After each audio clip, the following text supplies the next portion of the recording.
The Gory Games.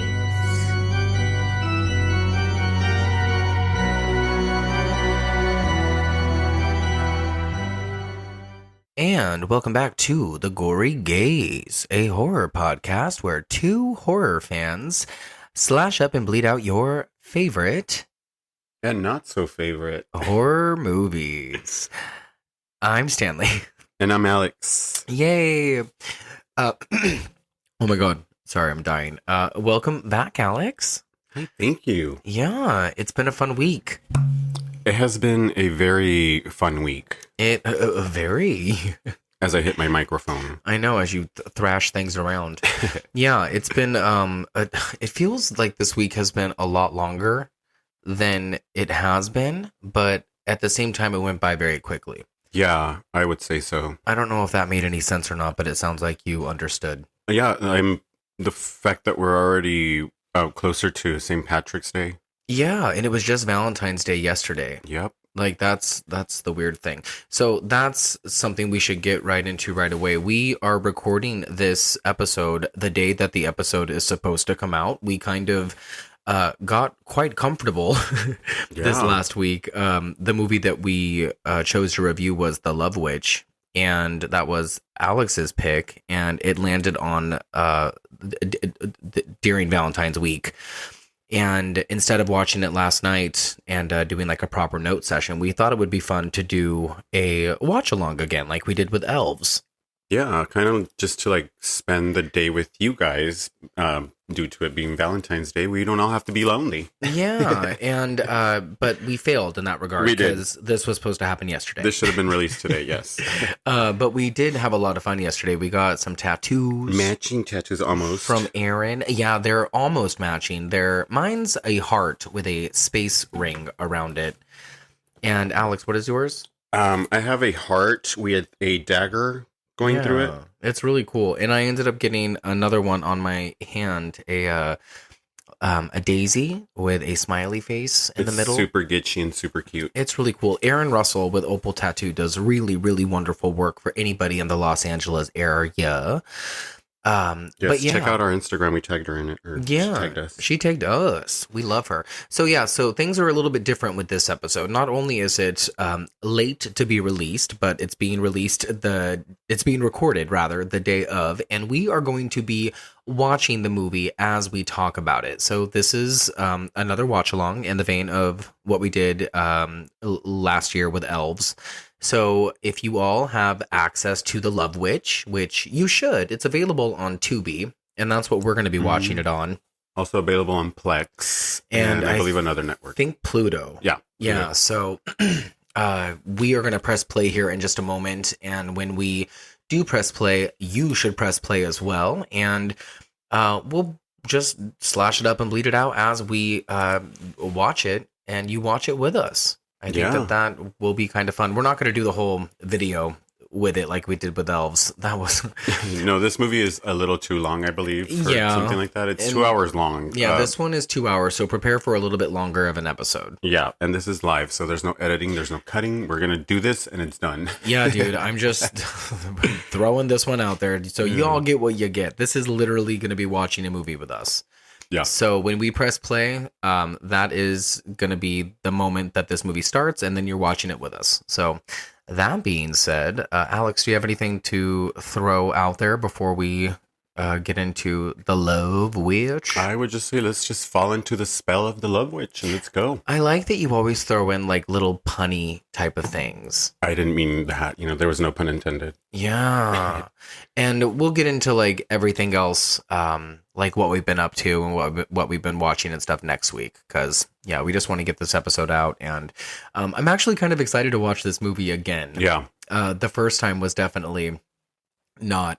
It was trying to understand the movie because it was too long. But then when I finished the movie and I understood it, I was just like, I'm really excited to get into this movie again and watch it as an actual movie. I'm in like with this movie. I'm not mad at it. I like that you're in like with it. Yeah, I have some problems with it. I didn't love it, but we'll talk about it when we get into it. So we'll talk about The Love Witch.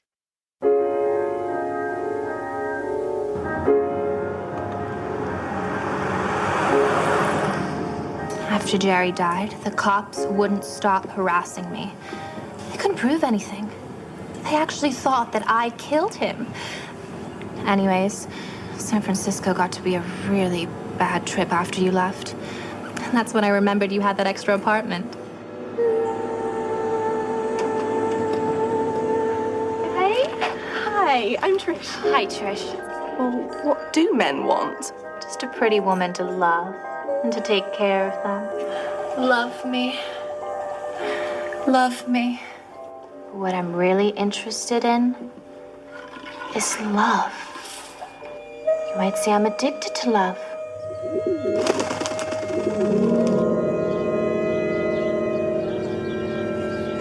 You want to take a girl up there now? You want some? What is it? Well, I met this great-looking guy, and I used love magic on him. Then he got really weird on me. All these emotions started flowing out of him. Then he got really sick. What is it, Wayne? What is it, baby? What a pussy. What a baby. Wayne.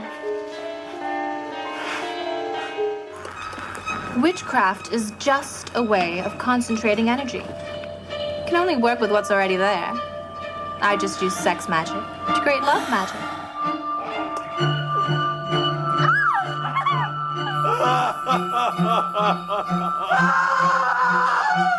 Sometimes it's almost scary how strong the love gets. And sex magic, of course.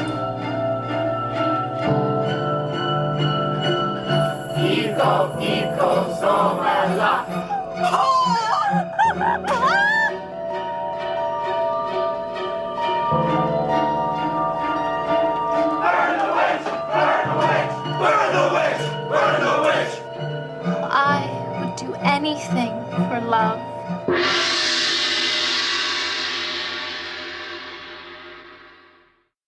Okay. And 3, 2, and 1. All right. And we are pressing play right now. All right, guys. We got oscillating music. And this is a movie from Oscilloscope Laboratories, I guess. Yeah. Sure. All right. So, again, guys, we are going to be talking about The Love Witch today, which, according to Wikipedia, is an American comedy horror film. And I'm going to tell you right now that I found nothing about this movie to be a horror movie. No, not necessarily. Yeah, so I'm not sure where they got anything horror from this. But it's funny, when we watched this the first time, remember when we saw that Three of Swords? When was it? Was it at the beginning of the movie when it happened, or was it later when she's like flipping the cards? There's a moment. It's later. She calls the cards, or like she's dropping the cards, I think, to get to this moment, maybe. Okay, yeah. So what is this movie about? So this movie is about a witch, young witch, that is determined to find a man to love her back, but genuine love. In, believe it or not, her gothic apartment where she does spells and magic she's literally creating these spells to make these men fall in love with her, only that they fall in love with her as something else, kind of like here we go again, Pet Cemetery. So they fall in love, but she ends up killing them because they're just too desperately in love with them, and then the potions go wrong and they just die. Yeah, I think she's kind of an idiot.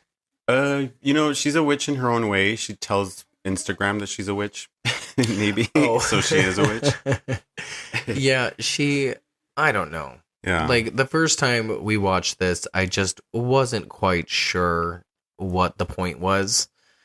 I do like her. I like the opening of the movie. It was a little birds to me, or like, yeah, like in the essence of it falling out of horror, like Kill Bill, or like some type of, the filming was really like Sin City-ish or something like that. Oh no, I know what you mean. It has like the that 35 millimeter Yeah. Technicolor thing going on.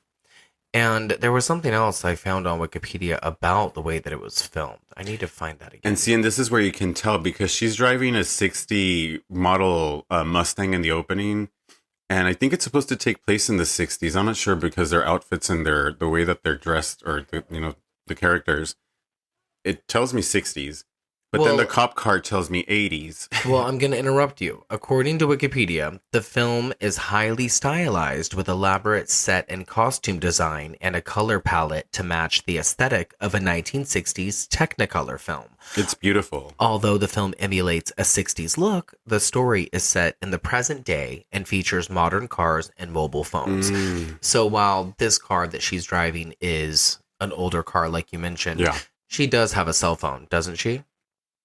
Does she? I don't remember. Oh my gosh, I don't remember. I either. can't I don't think she remember. does, or else she'd be checking it already.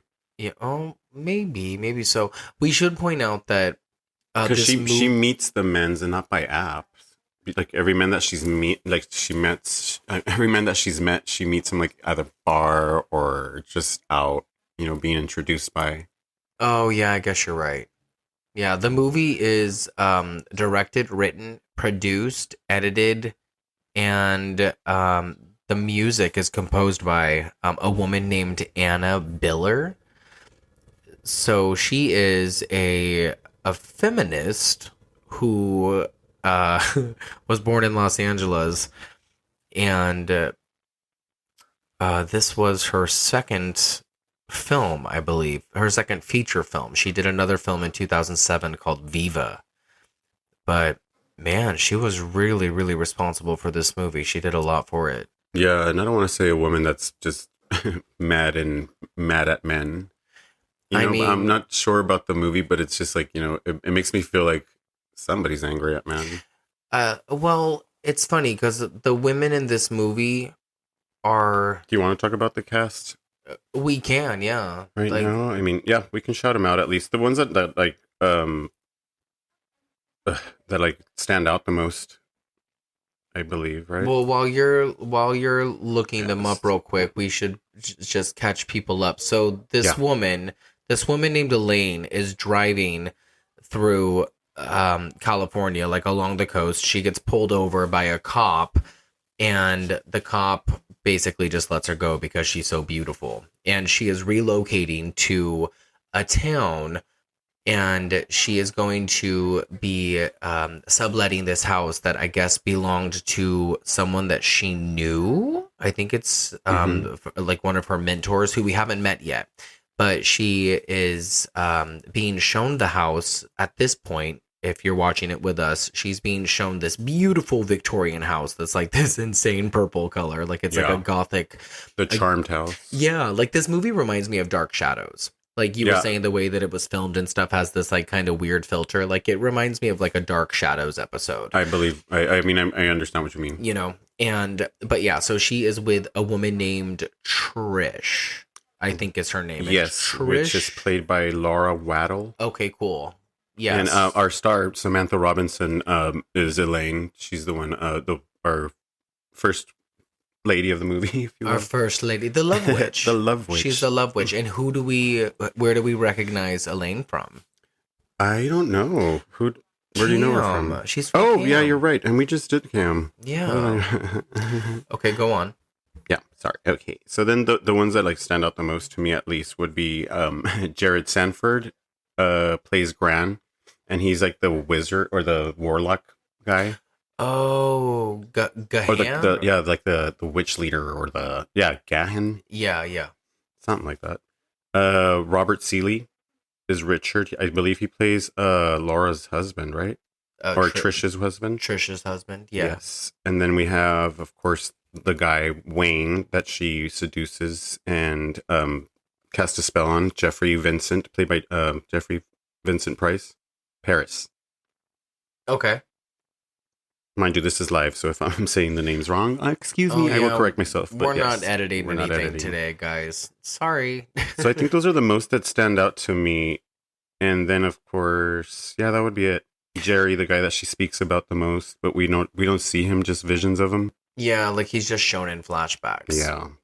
Wait, so we should talk about this scene real quick where they go out for tea and just where are they? Like, where is this world that they live in? Like, I know that they're supposed to be in like she came from San Francisco. Is that the deal? But I'm not sure where they're at or what this is. It seems like a little like culty to me. Like, you have to be a member of this place. Yeah, like it says that she's driving to a place called Arcata. And this is a town that tolerates witchcraft. So apparently witches are known here. Like their way of life is not a secret.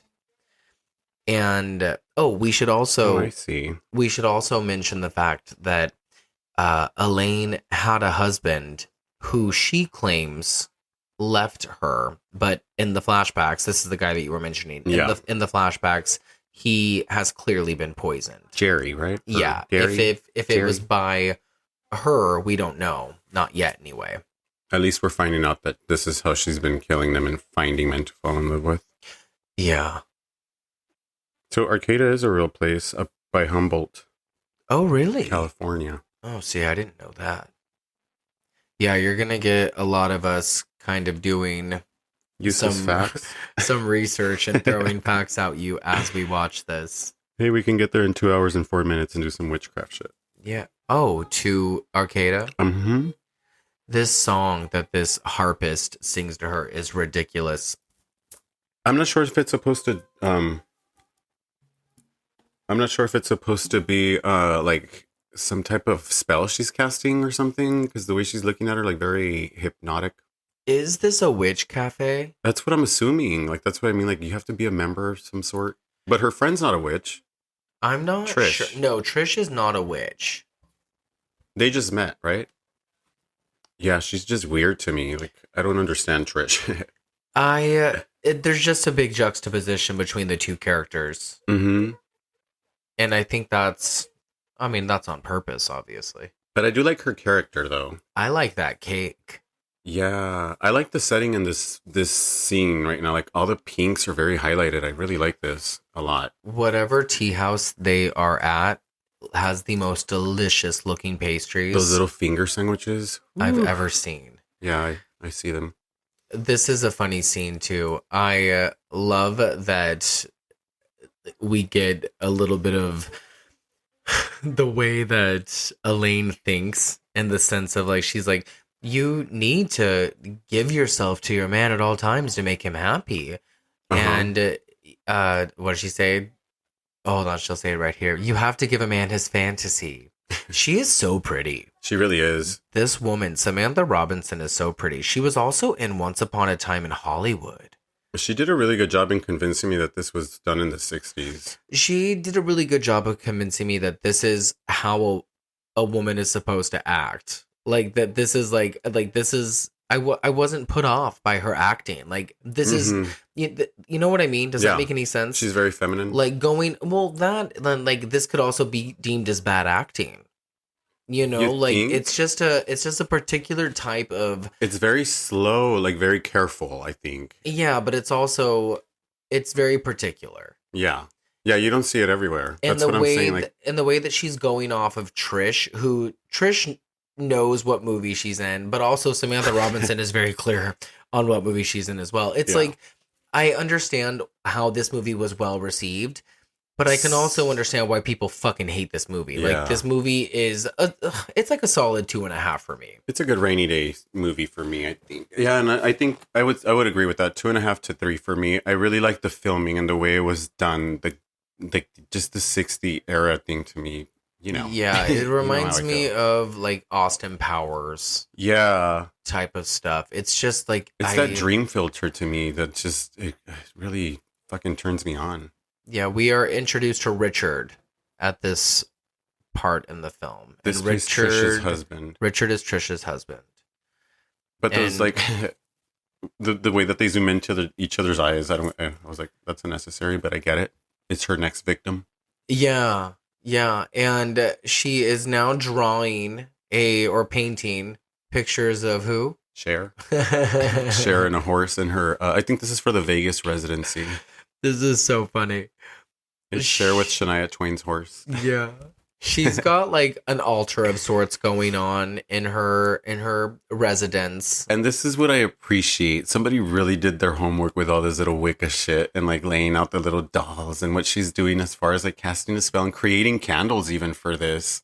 How like do you know? She's making her own candles. Look at, she burned the wax and she's creating these.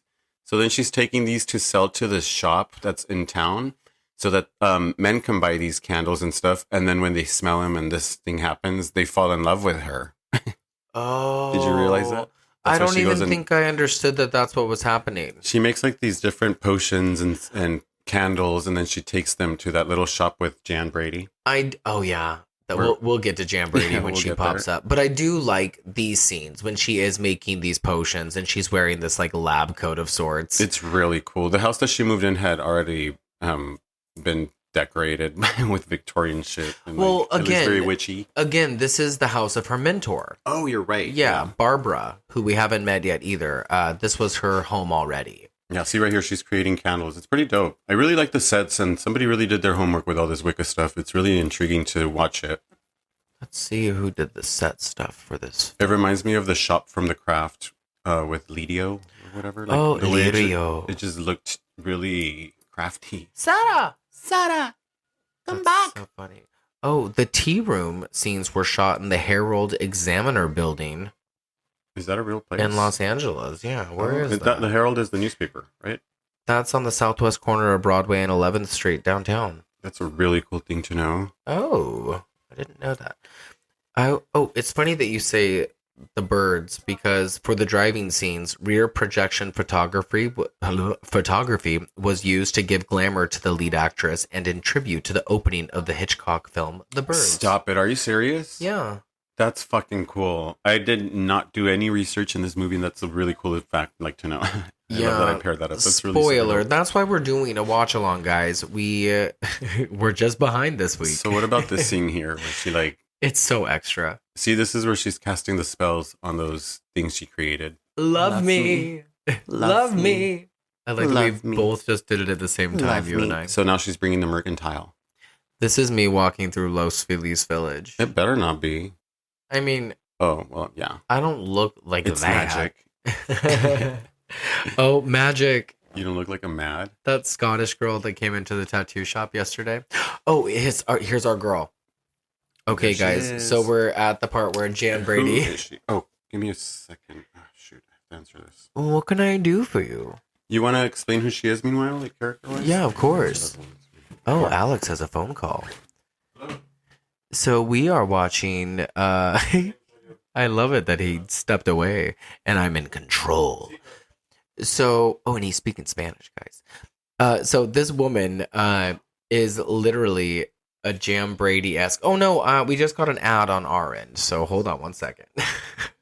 Okay, the ad is over. So, as I was saying, I guess I should say as well, we're not going to make you sit through all the ads with us. You know, that's silly, especially if you're watching it on Plex. It turns out these ads are a little over 2 minutes long.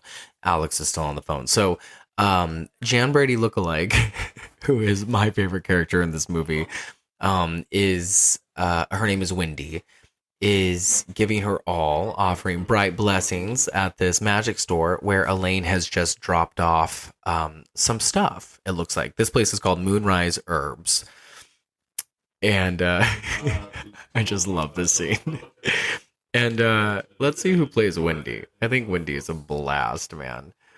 Wendy, oh my God, is not even listed in the main cast. Oh, what a bummer. Okay, we're going to find out who she is. It's fine. I love hearing Alex talk Spanish, you guys. This was also filmed in Eureka, it looks like. Yeah, Eureka, California. Oh, Alex is back, guys. Alex is back. How did that go? It went pretty swell. Well, here's the thing. We took my car in so I can get an oil change, right? Because I had Oh, a free yeah. oil change and filter change. But then they got me with a band. Oh, that's right. And then right now he called and he's like, well, your rotors and blah, blah. And I'm like, you know what? Go Fuck ahead. off, bitch. Fuck off, bitch. So Elaine is eating her sandwich in the park and has just come across, I think this is Wayne, right? Yes, this This is Wayne. is Daddy Wayne in his Mhm. brown jacket, who has been talking to a woman, and she fixes her gaze on him while eating her tuna fish. And he looks like Brenda's brother from 6 Feet Under. Yeah, he's got a Jeremy Sisto vibe There you go. going on. Is this Jeffrey Vincent Yes. Paris? Okay. Paris. Where have we seen this guy before? I'm not sure, but he has that face like he could be in the next Amityville. He does have an Amityville face, huh? He was Yeah. also in The Chum Scrubber. What the fuck? Okay. Oh, but he played Haven't like... been called that before on our Instagram. Oh my gosh. That's a really good movie. If y'all haven't seen The Chum Scrubber, y'all should see it. It's so fucking good. Oh, he was on Days of Our Lives for 10 episodes. How funny. He is a soap guy. Like, he's on so many soap operas. Oh, he was on 13 Reasons Why. Was he really? Who was he? He was 2 episodes. I don't fucking know. Probably like some teacher. He was nominated for 2 Daytime Emmy Awards. Interesting. Yeah. Okay, what about America's Got Talent? He also performed the Drumbrella with the William Earth Harp Ensemble on the 2012 season of America's Got Talent, where they came in 3rd. What the fuck? He's in a movie named Under the Hollywood Sign that came out in 2014. Yeah, he is. A struggling actor whose dream is slowly slipping away. He had a book published called A Decade of Paintings, which contains his work and writings from the people he has painted, as well as from himself. He's an artist. Okay, get on with your bad self, That's enough of Mr. Soap Star Jeffrey Vincent Paris. I like how... Unfortunately, he turns into a very annoying character. Yeah, he's not my favorite. So, No. she's already putting her love spell on him. Like, it Yeah. starts with a gaze. They're going to his car now. And this is the part where she fucks up. See, because this guy had already been flirting with some other chick, right, prior to meeting Elaine. yeah. So Elaine kind of glanced over, and he glanced over at Elaine, and then they locked eyes, and now he's under her spell. Yeah. So he goes to her. This woman got left behind, and now she's staring at them getting in the car. But this is the key to the entire movie, because this is the woman that's going to break the whole missing person thing in the middle of the movie. Yeah, I keep saying, yeah. You're not wrong. No. Is what I'm trying to say. I let the listeners know as well, Alex, that there are ads. I forgot there are ads. So we are going to pause when the ad comes so they don't have to sit with us for the 2-minute ad session. Yeah.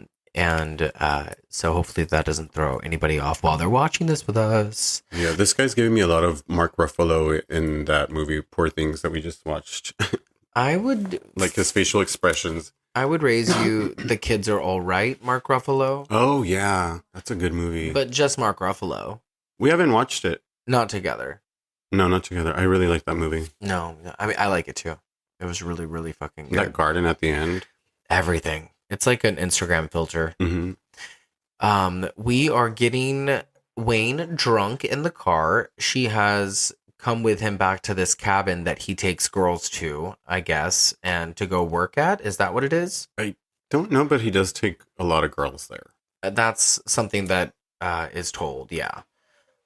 And she is going to cook for him. I think that's what the plan is. Yeah. But he wants to fuck. Actually went to the market. Well, see, this is when we first watched the movie. This is a part that I told you that was giving me a lot of Sarah and Chris vibes from The Craft, where he's just totally under the spell, and she's like, "Slow down, like a bit," and he's like, "Come on, let's just make out. Let's just fucking do it. Let's just do it." And then that song comes on. I just wanna be a woman. That song's not on the soundtrack, by the way. What? It's not. That's the entire movie. It's disappointing. What is the name of that song? I just know it's not on the soundtrack because I used to own the soundtrack. It was one of the first CDs I ever had. Just Want to Be a Woman? No, let's look it up. We are now inside Wayne's cabin. It's beautiful. Oh, they went to Ralph's. Are you serious? Oh my gosh, they sure did. A Ralph's bag. So he's lighting a fire, and Homegirl is going to make a steak dinner for him. We went to Ralph's last night. Oh, it's Portishead.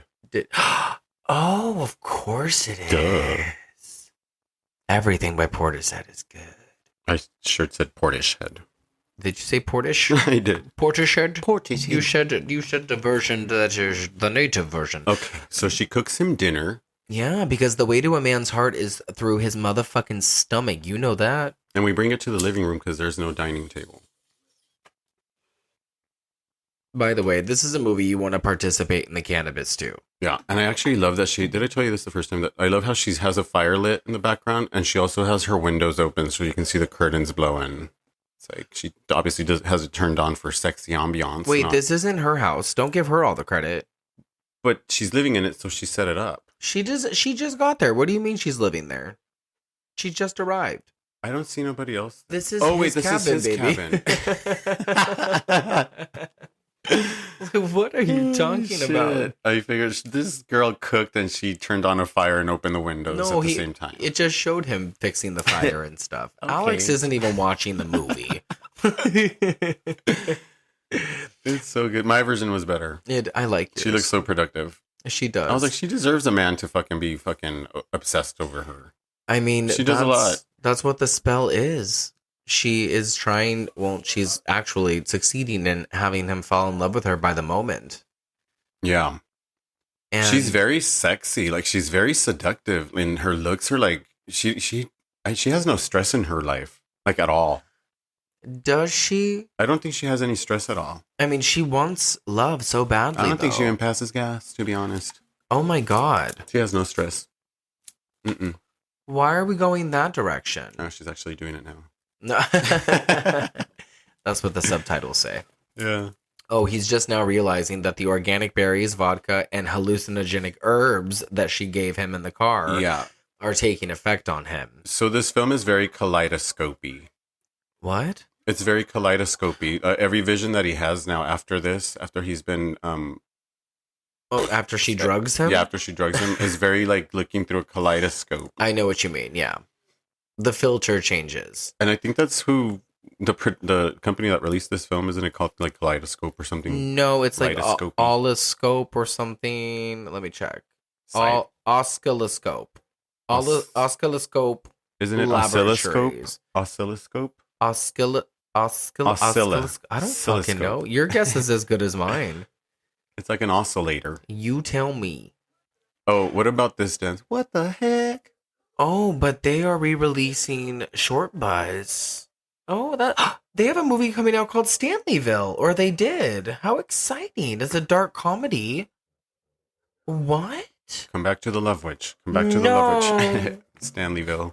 Stanleyville sounds really, really fun. I've been in Stanleyville for the past year. Relax, sir. Okay, the Love Witch. She has taken her bright rainbow coat off and is seducing... Which is not that bright, but I mean, he's very exaggeratingly saying that it is. He's high, though.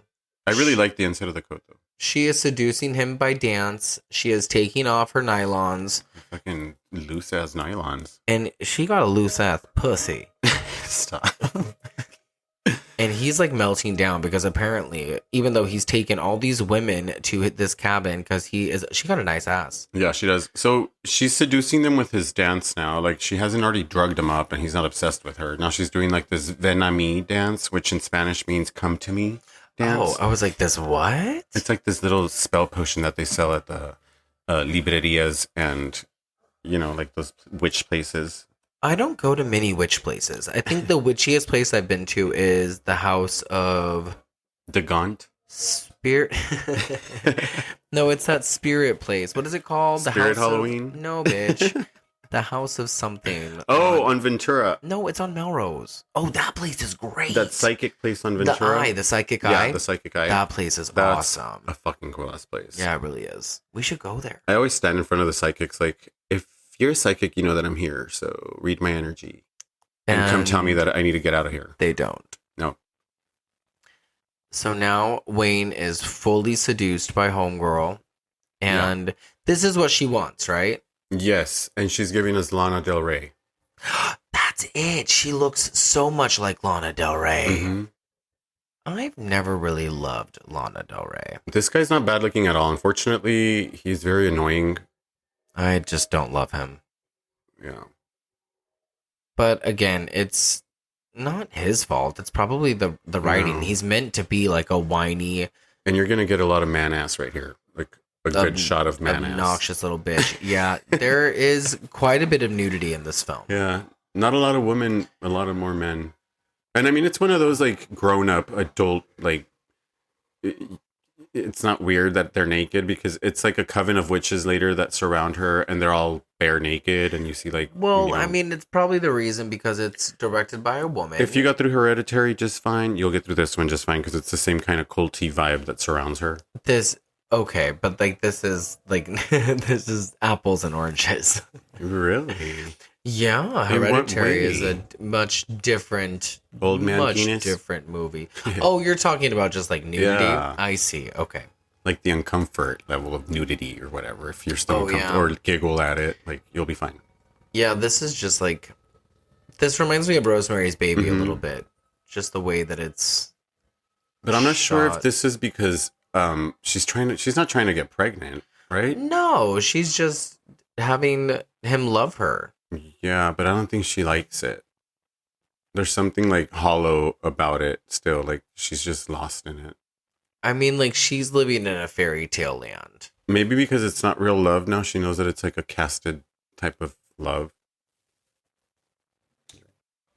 And we've been hit with an ad, so 5 seconds. And we're back. So again, when an ad comes up in these situations, we'll give like a 5-second like, okay. So these two have just done the deed.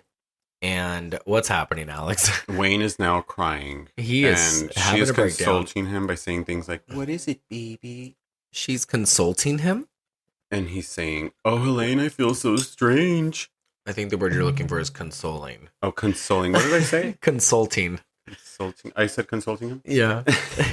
Sorry, I meant consoling him. He's now consoling him. Yeah, like he's like this is just after one roll in the hay with her and he's deeply Yeah. infatuated. And this is where I understand what you're talking about with this is a little much. Yeah. But again, it's the way it's written. And I mean, it's perfectly too much. yeah. This is just like earlier you were mentioning how, oh, like the writer of this movie must be so mad at men. But it's like, or does she just like love the idea of men loving women? Because all of the men in this movie end up fawning over her in such a way. I mean, until the end. I think it's like a revenge movie.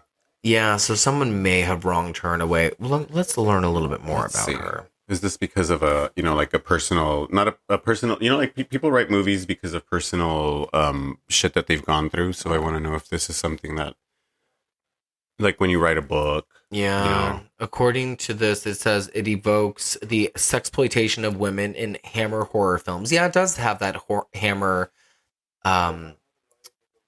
look. It definitely has that. Like the only thing that's missing is Christopher Plummer in a fucking Yeah. Dracula cape. Yeah, really. It says that it's a twist on classic serial killer films featuring a woman who kills through calculated sexuality and love magic, causing her male victims to fall too much in love. Oh, so that's what kills them. So Yeah. that's Mhm. where the horror element Yes. is. That she just fucking puts too much bleach in their potion. Oh, I get it. Like, And then she thinks that it's like they were too in love with her that they just die. yeah, they like die from loving her too much. Yeah. Is that it? Okay. The visions of the deaths though are kind of scary. This is where she's suffocating him. Like, is she actually? No. Oh, but it looks like it. She's huh? like, get some rest, and she's like literally in a headlock. I want to know So you why try to get some sleep. I haven't seen this woman's face more. And I'm She's talking super about cute. Samantha Robinson. She is one of the most gorgeous creatures I've ever laid my eyes on. Holy shit. Okay, so she was in Cam. She was in The Love Witch. So right here, she's quickly over him already. She's in the living room now, smoking a cigarette, all dressed up with nowhere to go. And he's in the next room yelling his name, Elaine, Elaine. And she You starts sound talking to herself. What is she saying? Just like him. She's like, what a pussy. I thought I finally found a real man. Yeah, she's a heartless monster. Yeah. I guess there's the horror. She works a lot, but none of these movies seem to have like any sort of like merit. Like they're short films. They're listed, but they don't have like links. So who knows if they exist? You know. There's a lot of monologue in this movie because she mainly talks to herself. She played Abigail Folger in Once Upon a Time in Hollywood, the Tarantino movie. Oh, she bleeding. She's bleeding. I love that she wears wigs. She wears a head bump, like a hair bump. Like she's Amanda Bynes. The only other person that does it in the world is Jennifer Love Hewitt. What are you talking about? Oh, that headpiece. See that head bump? Jennifer Love Hewitt always has that head bump. in what? Everywhere. Universe? Everything she's done. Oh. If you know Jennifer Love Hewitt, you know what I'm talking about. That hair piece that she always puts in the back of her hair to raise the bump. I mean, I feel like I know Jennifer Love Hewitt, and I have no idea what you're talking about. Yeah, she wears the same hair piece. Ooh, the way that she makes toast is how I think toast is like perfect. I love how she lines it up like a restaurant, like she works at Denny's. She does work at Denny's. She looks like a Denny's waitress. Mm-hmm. Ooh, he looks really scary. Yeah. He looks scary right here. So she's made him breakfast. She's serving it to him in bed. And I'm assuming he hasn't left. I think like death is taking over. The rigor mortis. Something, huh? Look at all those drinks he has made for himself. He's like drinking himself to death too. Yeah. This reminds me of Sandra Bullock movie with Nicole Kidman, sisters, which is Practical Magic. When they poison the guy with that sleeping pill stuff. And then he comes back. This is exactly kind of like what he looks like. Yeah, like it's possessed and dead. It's got a lot of vibes of other witch films. Mm-hmm.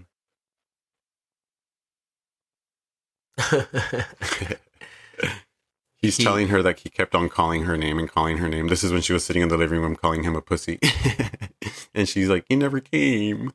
But he thinks it's a dream. Yeah. He thinks it was a dream. Of course I love you. She keeps fucking with him. She should be like, "I don't love you. You need to go." Yeah, I'm curious as to why she just doesn't end the spell or something. Like, if the spell goes backwards like this, why doesn't she just put a stop to it? I'm just realizing now how fun this is going to be for the listeners or the viewers, even if you guys are catching on to the movie and watching along with us. How fun on the other side to watch this and hear it. To watch the movie and listen to it as a listener. Oh, yeah. I think I'm going to do that. Look at all those albums behind her. Oh, so this is the part. So we were watching this part where she's playing with the tarot cards, and I was like, oh, Three of Swords.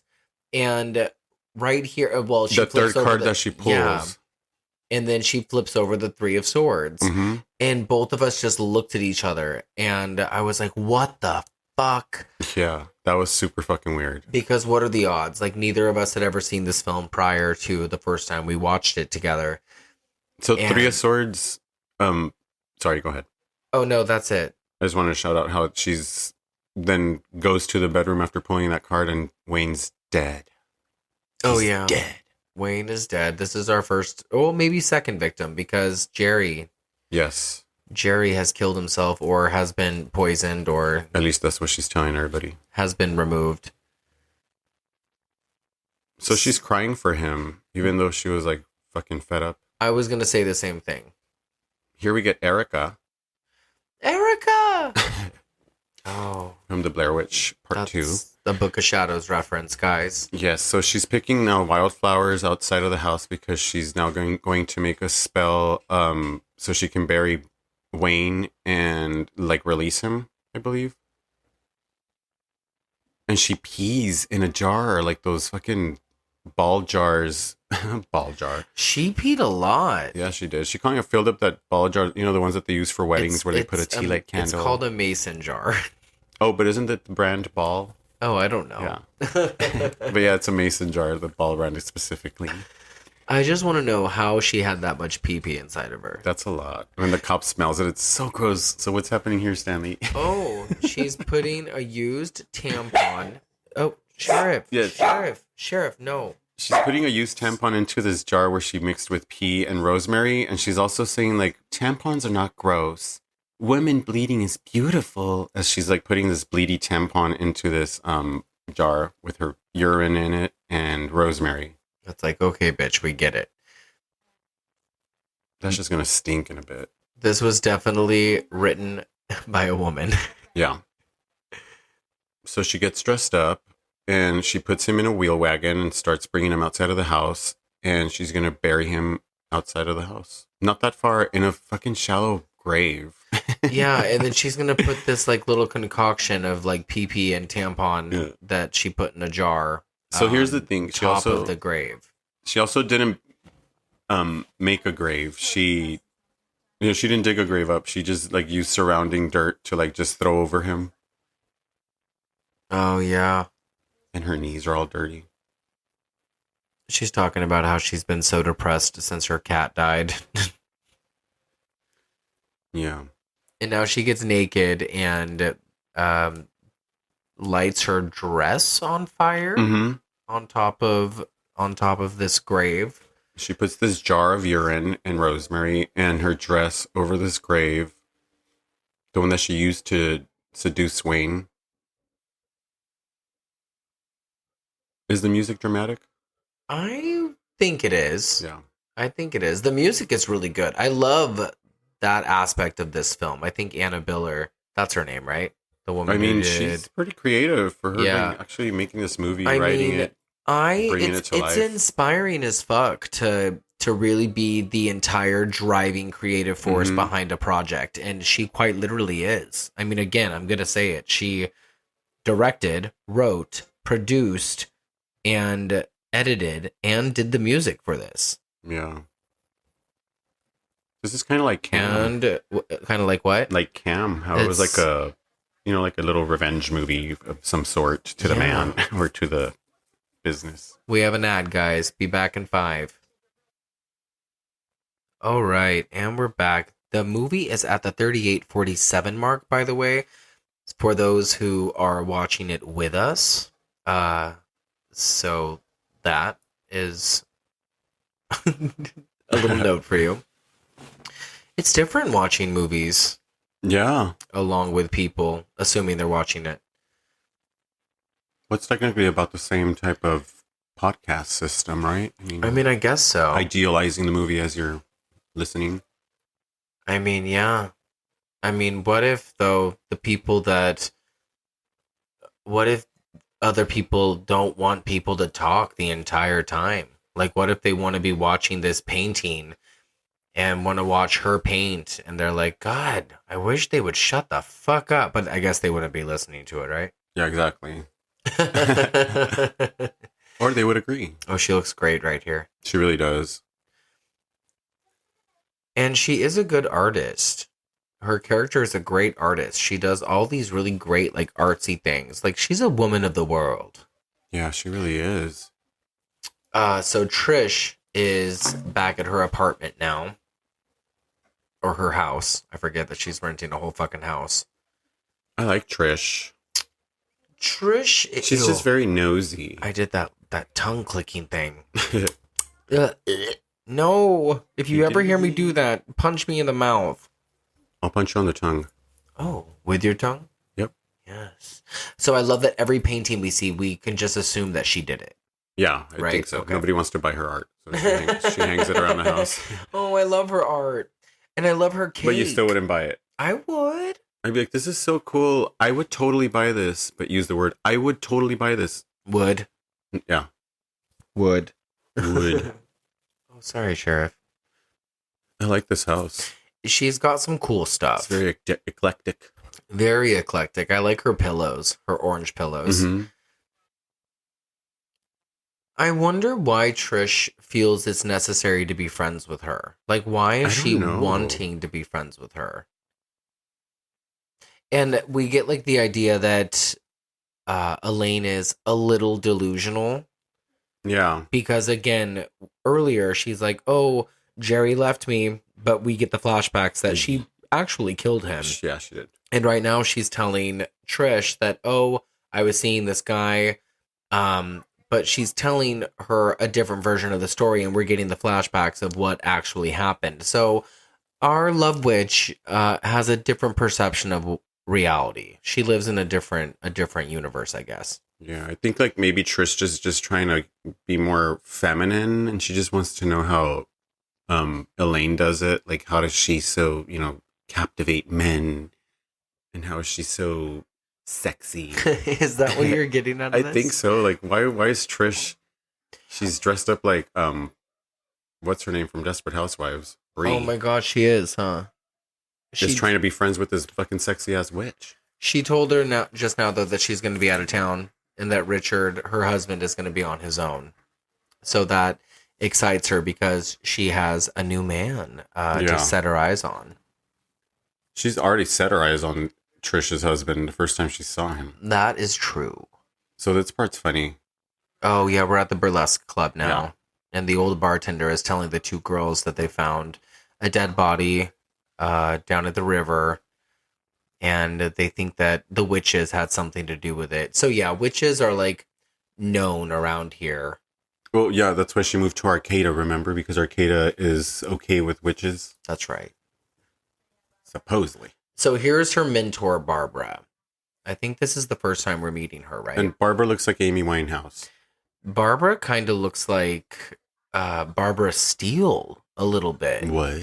Barbara Steele was like a horror actress from the 50s and 60s. I'm going to pull her up. She was in movies kind of like this, like with this aesthetic. I can't even talk. Let me see if I can find a picture of Barbara Steele. Here we go. They look really good, though. They really fit the 60s like look. Look at her. Like her. Oh like, my gosh, this is like the same look. Mm-hmm. Like if you look up Barbara Steele on Wikipedia, and you look at both of these actresses in this burlesque scene, they're sitting across from each other at the table talking about how she used love magic on him and just the big eyes and the big eyelashes and those pouty lips and the just lip glossy lips. Yeah, like the Victorian-esque like way that they look. Like it's just got There's that, a like, lot of blush pinks in the faces as well. Stuff you don't see these days. But they don't look hoary. Like they don't look like whores. They look like really beautiful, classy women. Yeah, it's gothic. Victorian. It's gothic in the real meaning of gothic, not like what gothic became in like the Marilyn Manson Korn like 90s way, but like this is like actual gothic. Not a lot of chains and black nails. Yeah. Just like the way you wear your eyeliner. So here's this guy, right? Yeah, what is this guy's name? Gahan. I don't remember his name. You have to... I think his name's Gan. Gan or Gahan? Gan. So he like says hello to Elaine by kissing her stomach, and then he goes up to her chest and like... Yeah, it's like the weird greeting that they do. She gives him a little side face. She doesn't want to have it. She ain't having it. She's pouty at him. She's angry. So, just to be clear, she is mad that Wayne became obsessed with her, so that the spell that she put on him went wrong. Wrong, right? Yeah. Sorry, I can't talk. Okay, and so she is deciding now that she is going to move on to Richard because he's married. And he's trained. And yeah, so like it should be a little bit easier to control him.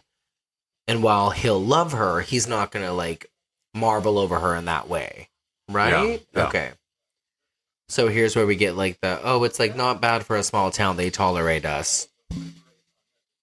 There's a little bit of hate. Bit of hate. Yeah, there's some segregational things going on. So the normal people drink out of beer bottles. The witches drink out of goblets. I mean, they're begging to be looked at. Theatrical fucking goblets. Yeah, get out of here.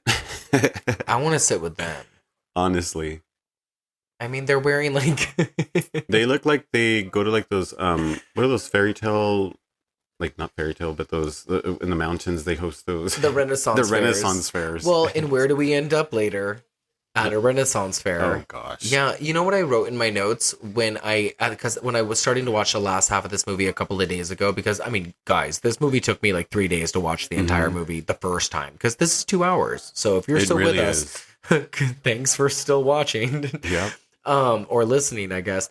But this movie kind of reminds me of Fairy Tale Theater, hosted by Shelley Duvall. Like, it just looks like they raided the local middle school theater department for their costumes. Yeah, really.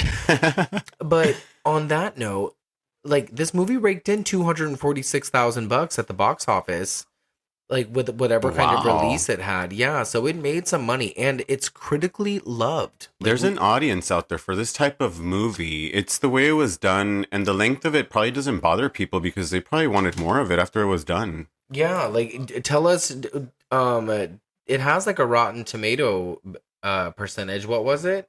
95% based on 114 reviews. That's amazing. There's a 7.6 out of 10 from the website's critics. Oh my god, Consensus. that's fucking crazy. That's really good. I just said an unnecessary word, but that's for you guys. And it's weird because again, I don't think that this movie is all that great. Like I understand, I think at the end of the day what it was doing, I guess. Yeah, I'm obsessed with this burlesque dancer, by the way. She's really doing her job. I Well, think she's probably a real burlesque dancer. Maybe so, yeah, but I think that's the point, right? They're trying to seduce people through dance. Yeah, these twins that show up now during this scene and after Elaine's like done telling him about the spell and all that remind me so much of like Amanda Seyfried.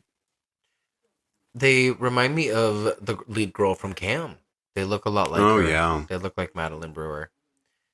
It's so funny the reaction the three men in the front row of the burlesque show are giving. Like they're so fucking over the top. Yeah. And See, this is where she's saying, the something about witchcraft is interfere with the fear of women. yeah. They use marriage to hold us to bondage. See, that's what I wanted to pay attention to. This is the whole movie.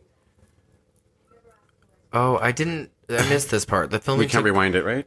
No, we're not going to. Because it's what she says here is that the reasoning behind witchcraft is because it's a way of women like taking their revenge out on like men. Because men have like done this to them, like, you know, like they only use them for sex objects and they don't respect them enough and so on and so on. Yeah. So they're trying to teach these men lessons. And she says they need to teach men how to love them in ways that they can understand. And this guy's like, no, you have to wear high heels. Yeah. Seduce them with your sexy looks. And show them your boobies. Yeah. And the other lady is wanting to just give them Nancy and Chris. She's like, no, you're going to pay. I can't with these three guys. Use sex magic to destroy his fear of you and open his heart to the floodgates of love. That's what you need to do as a woman. That's what you need to do as a human. Yeah. Fuck yeah. Use all of your inner beauty. I am going to invest in nipple tassels. I'm surprised you haven't. These nipple tassels are their own characters. You know who does a really good nipple tassel dance? Who's that? Elvira. I have never seen it. It's amazing. It's how the movie ends. We are getting another ad break. Yeah, I mean, fuck, Elvira. dude. And a 5 and a 4 and a 3 and a 2 and a back. Play, bitches. Okay, so as far as timing goes, we're at 49:53. And she has a altar set up for all of the men that have died in her presence. She's fucking up. Leaving receipts. Because this is really all it is. Wait, do they know about Jerry? Well, she's been telling everybody about her husband, Jerry. Her husband, Jerry. And Well, how he she's died. saying that he left her. He left her. But meaning like, you know, he died because she killed him. Well, we know that he's dead, but I don't know if anybody else knows that. I think in metaphor she means he left me. Well, yeah, I think that she's escaping from that. Yeah. Essentially, right? Her real hair is not that great. That's why she wears all those wigs. See, she's applying this witch's flying ointment, which I don't get. Well, I don't think we ever see her fly. She has great legs. And then we get all these voiceovers from, I think we just had one from Jerry, who is talking about how she doesn't know how to keep a house. Yeah. And how there's like old hot dogs under the bed. And you're looking a little fatty. And now this is her dad talking to her, saying that she's fat, needs to lose weight. And now she's masturbating? Yeah. And now she lost too much weight. Yeah. So she's like having sex with just a memory, right? I think so. I'm not entirely sure what's happening right now. Or she's like giving herself to something. Oh, we have the Satan mask. There's that gone guy Oh, wearing yeah. the Satan mask.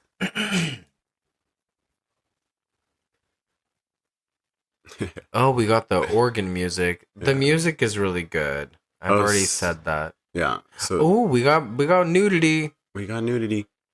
This is the part I think she has sex with the devil. No, what? Yeah. Does that actually happen? Well, it's gonna be gone, right? That gone guy. They're gonna bind her up. I believe they put her on a table. I don't know if I remember this part. Yeah, I think they bind her all up and then they put her on a table. Oh, this is where they ask her, like, how does she enter the circle of witches? And she says, with perfect love and perfect trust. Oh my god, you're not lying. Oh my god, you guys, I thought Alex was making this up, and I No. thought that maybe I just missed this part, but he's being honest. Yeah, watch. They're going to put her on a table, and then he's going to put on, like, this Satan mask, like a devil mask, that gone guy. I saw the Satan mask a moment ago, but And then he starts, like, fucking her, and he starts, like, becoming this, like, beastly devil guy. Like, his arms are all furry. No. Or is that a different movie?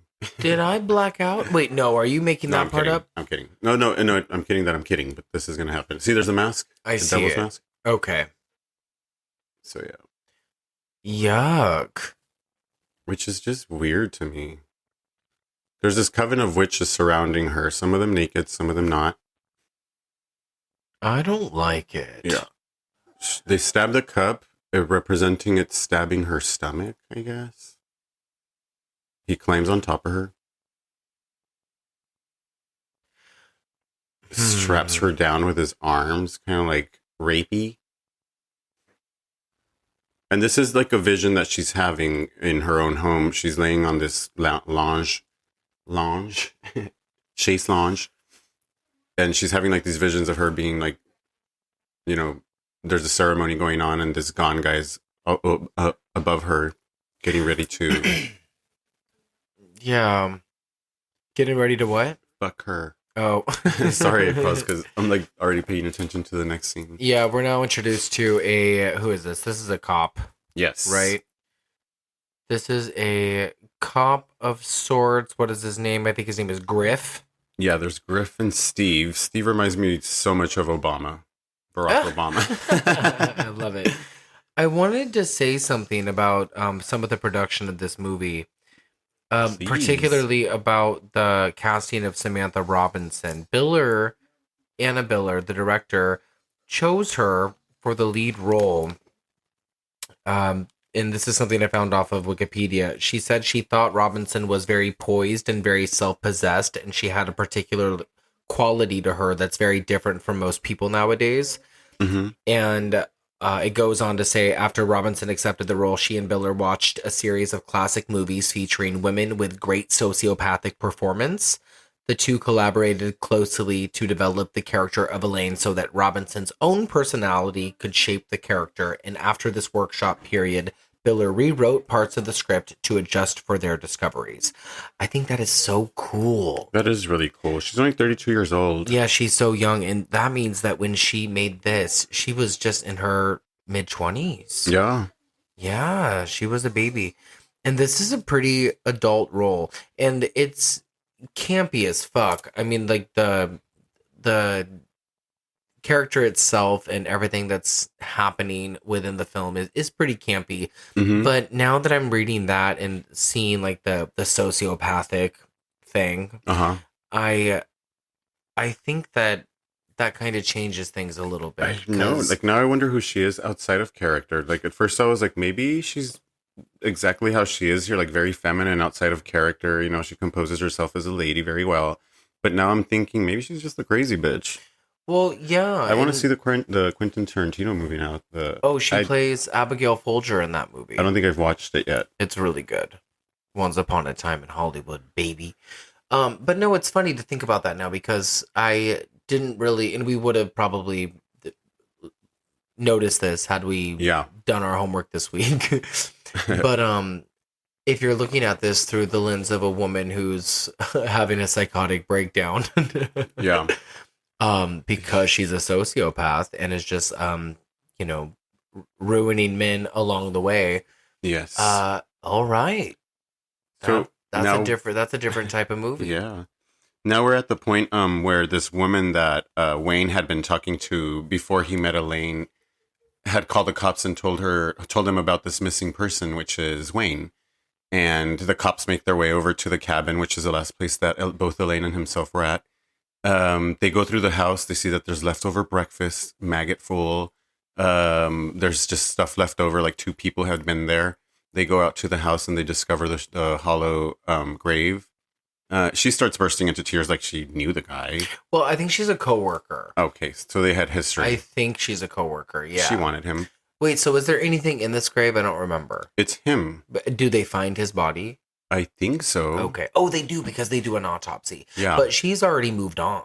She has. She's already over here working on Trisha's husband. Richard. Okay. Richard, who is played by Robert Seeley. She saw the dick in Richard. Well, he tall. Pun intended. He's not what I would say is good looking, Not but at it's all. when he gets like all weird and obsessive with her though that I would say he's more good looking than he is now. He looks very porny. Like he would Yeah. look better in a porno. And maybe that's what it is. Yeah, I, you're I right. feel like he would just look better in a porno. Like, yeah, he's he got that knows- yeah. 70s porn star thing going on. Like he knows what he's doing. That's another thing. These are kind of like those VHS porn tapes from the 60s and Yeah. 70s. I could see this happening. He's got a name like Mike Horner.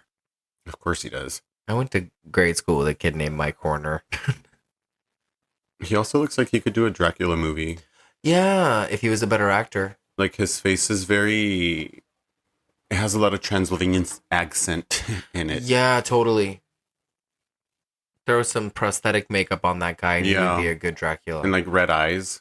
You know, like the red contacts. Yeah. So I don't remember why she's here, but she is here making dinner for this guy while Trish is away because Trish had to go away on business. She's working on it. She is working that love, and she's getting homeboy drunk with a big old glass of her witch wine. Off the fucking world's largest wine glass. Like, it's so huge. Yeah, everything is so amplified. Yeah, this is like one of those big glasses that you find at Ross that says, okay, I'll only have one glass. And it's like the hugest fucking glass you can possibly find. Now, I wonder if this is actually happening the way that we, the audience, is seeing it, or if this is something that's happening in her head. Does that make sense what I just said? Yeah. I get it. Like, is he really sitting there like hypnotized at her, or is he asking her questions like, when was the last time you saw Wayne? And she's like, drink this. Yeah. In her head. Yeah, stuff like that. Like if it's like different for her than it is for us. Yeah. We've seen this in movies like where that Santa Claus woke up and he wasn't really killing you. Yeah, but if this movie took itself more seriously and played itself differently, like maybe it would be scary. And we have a break again. I'll be back in 5, 4, 3, 2, 1. All right. We're at the 1 hour mark with the 17 seconds or so. This is the part to me that it's like the wine glass that he's holding is as big as that vase behind him. I feel like it just keeps getting bigger. It's so huge. I love everything that's happening though, as Her far as self-portrait back there production design goes. Yeah, her shitty artwork, according to you. that nobody wants to buy. I love it. Then buy it. But I bet you'd be that friend that's like, oh my gosh, I love this. What did I say earlier? I would buy this. Yeah. Look at her necklace. It's super cool. That's huge. It looks really good on her. So the idea here is that she's going to seduce him because he's married and will not get attached to her. Yeah. So this is now round 3 of, well, so no, because Jerry was her husband. So Wayne was her first attempt of trying to get a guy to love her, but he became obsessed. And so Yes. now she's saying, you want to have a sordid love affair. Oh, she's putting the spell on him. Yeah. This is what's and happening. She's going to do her sexy dance right now. Yeah. She says, you want to have a sordid love affair with me. You want to get into mischief. And So then, what? No, she starts seducing him. Then Yeah. after, yeah. With the mysterious music. Ooh. There is nothing sexy about this movie.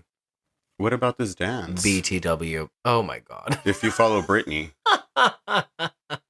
This is actually Britney's choreographer. Mm-hmm. Rose Red. Wait, what is it? Maria River Red. That is a hot little outfit, though.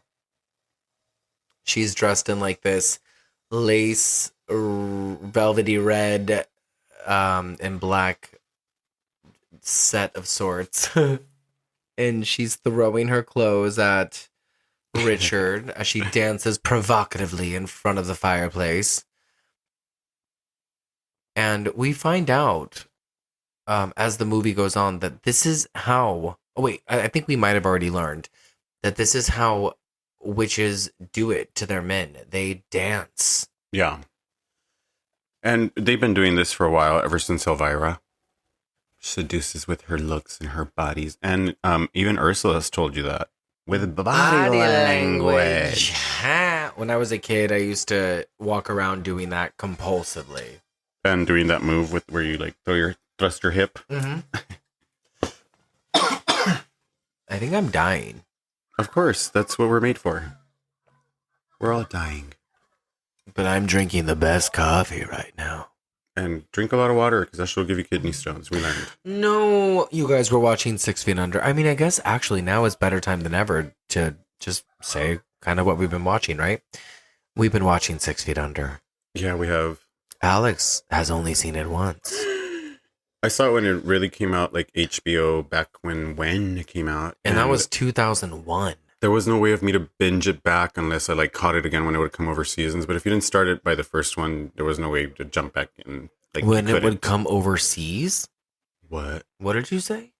Are you having a hard time listening to me today, or what is going on with you today? I said when the seasons would come back. Oh. Like when it would come back seasonally, you know, like every now and then in different networks. For those that are still with us, Yeah. if you heard him say overseas, why does that have to be? I am enjoying it though because I always revisit the Fishers. Yeah, It's an every few years thing, but I tend to revisit them. that's a And- cool, table to sit at during Thanksgiving. Oh, the Fisher table. The Fisher table. I end up relating to a different character each rewatch. Each rewatch. I can't hear you. I can't talk. It's a fair trade. Oh, so the investigator, Griff, the cop, whatever he has taken the witch bottle to a witch specialist, and he has confirmed that due to the smell, that it is a witch bottle, and that's what witches do. They take some herbs, they take broken glass or something like that, and then they make pee-pee and bodily fluids and stuff, and they put their hair, or in this case, a tampon, Gross. and they put it inside the bottle, and then they put it on top of a grave or something to keep the bad spirits away. See, So- tampons aren't gross. Women bleed and it's beautiful. That's what Oh she my says God. to it. Anna Billing, our feminist writer-director, making her points loud and clear. I love that kind of old artwork. That's the artwork. That's the stuff that she was dreaming about earlier. Yeah, look at that. What is happening here? There's something about like Whoa. ripping the baby out of someone's ass. Yeah. That's what it looked like. Yes, indeedy. Interesting. I love getting like a good educational course on witchcraft from someone else's perspective. Yeah, it's kind of cool. Yeah.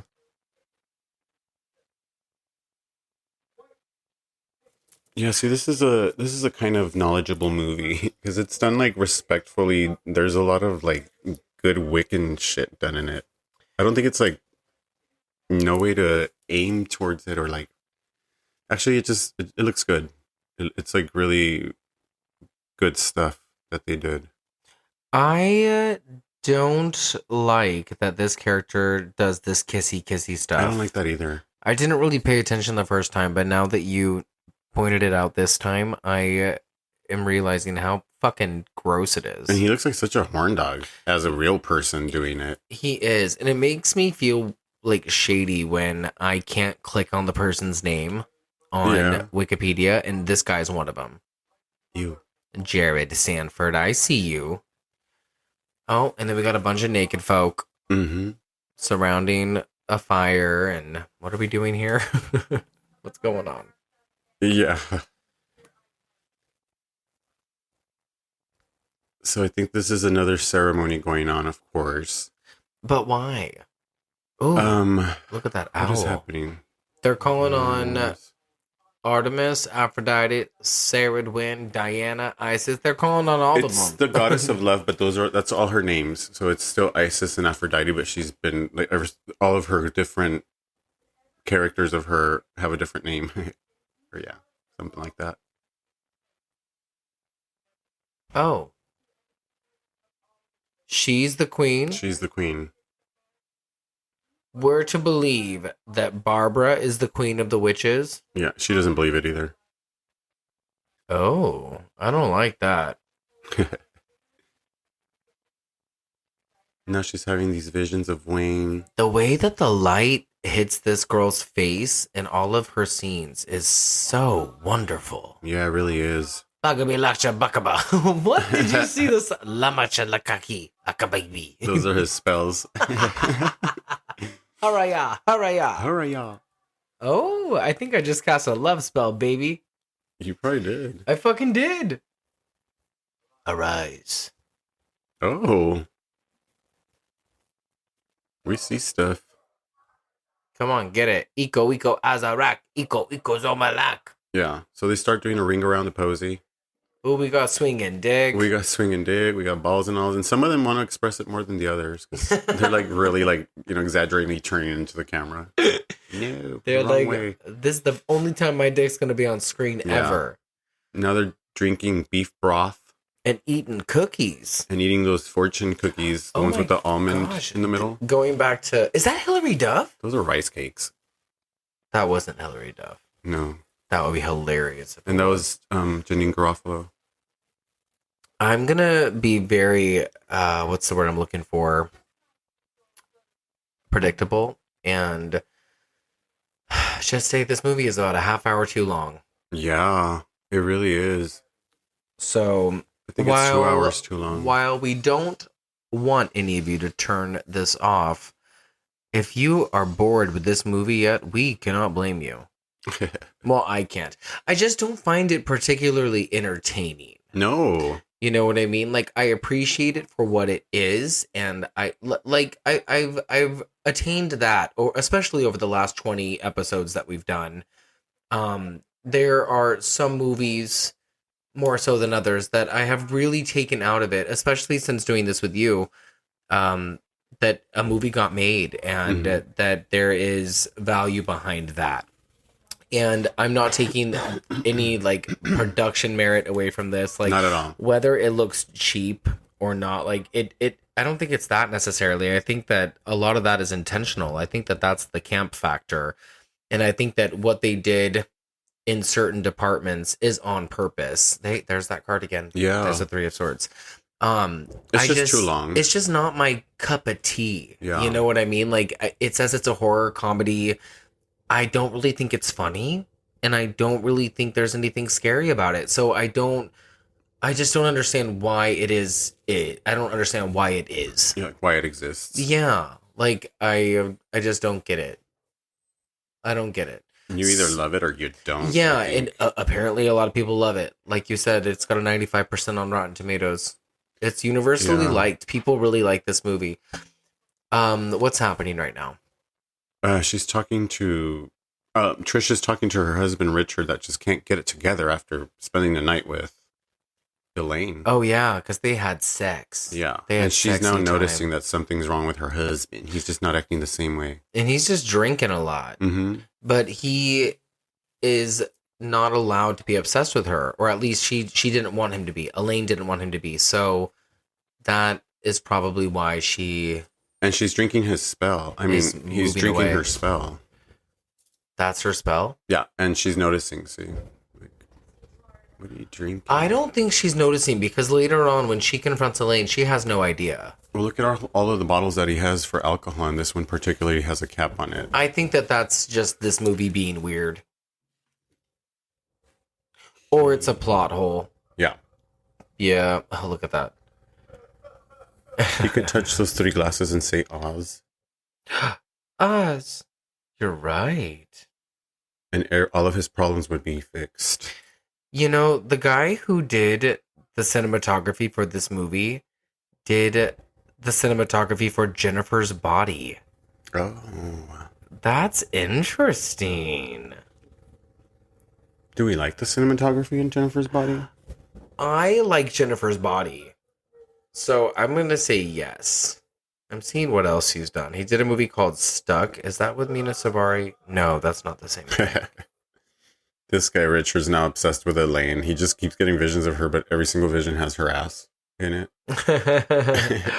Oh, that's the cover. It's those eyes. You know what?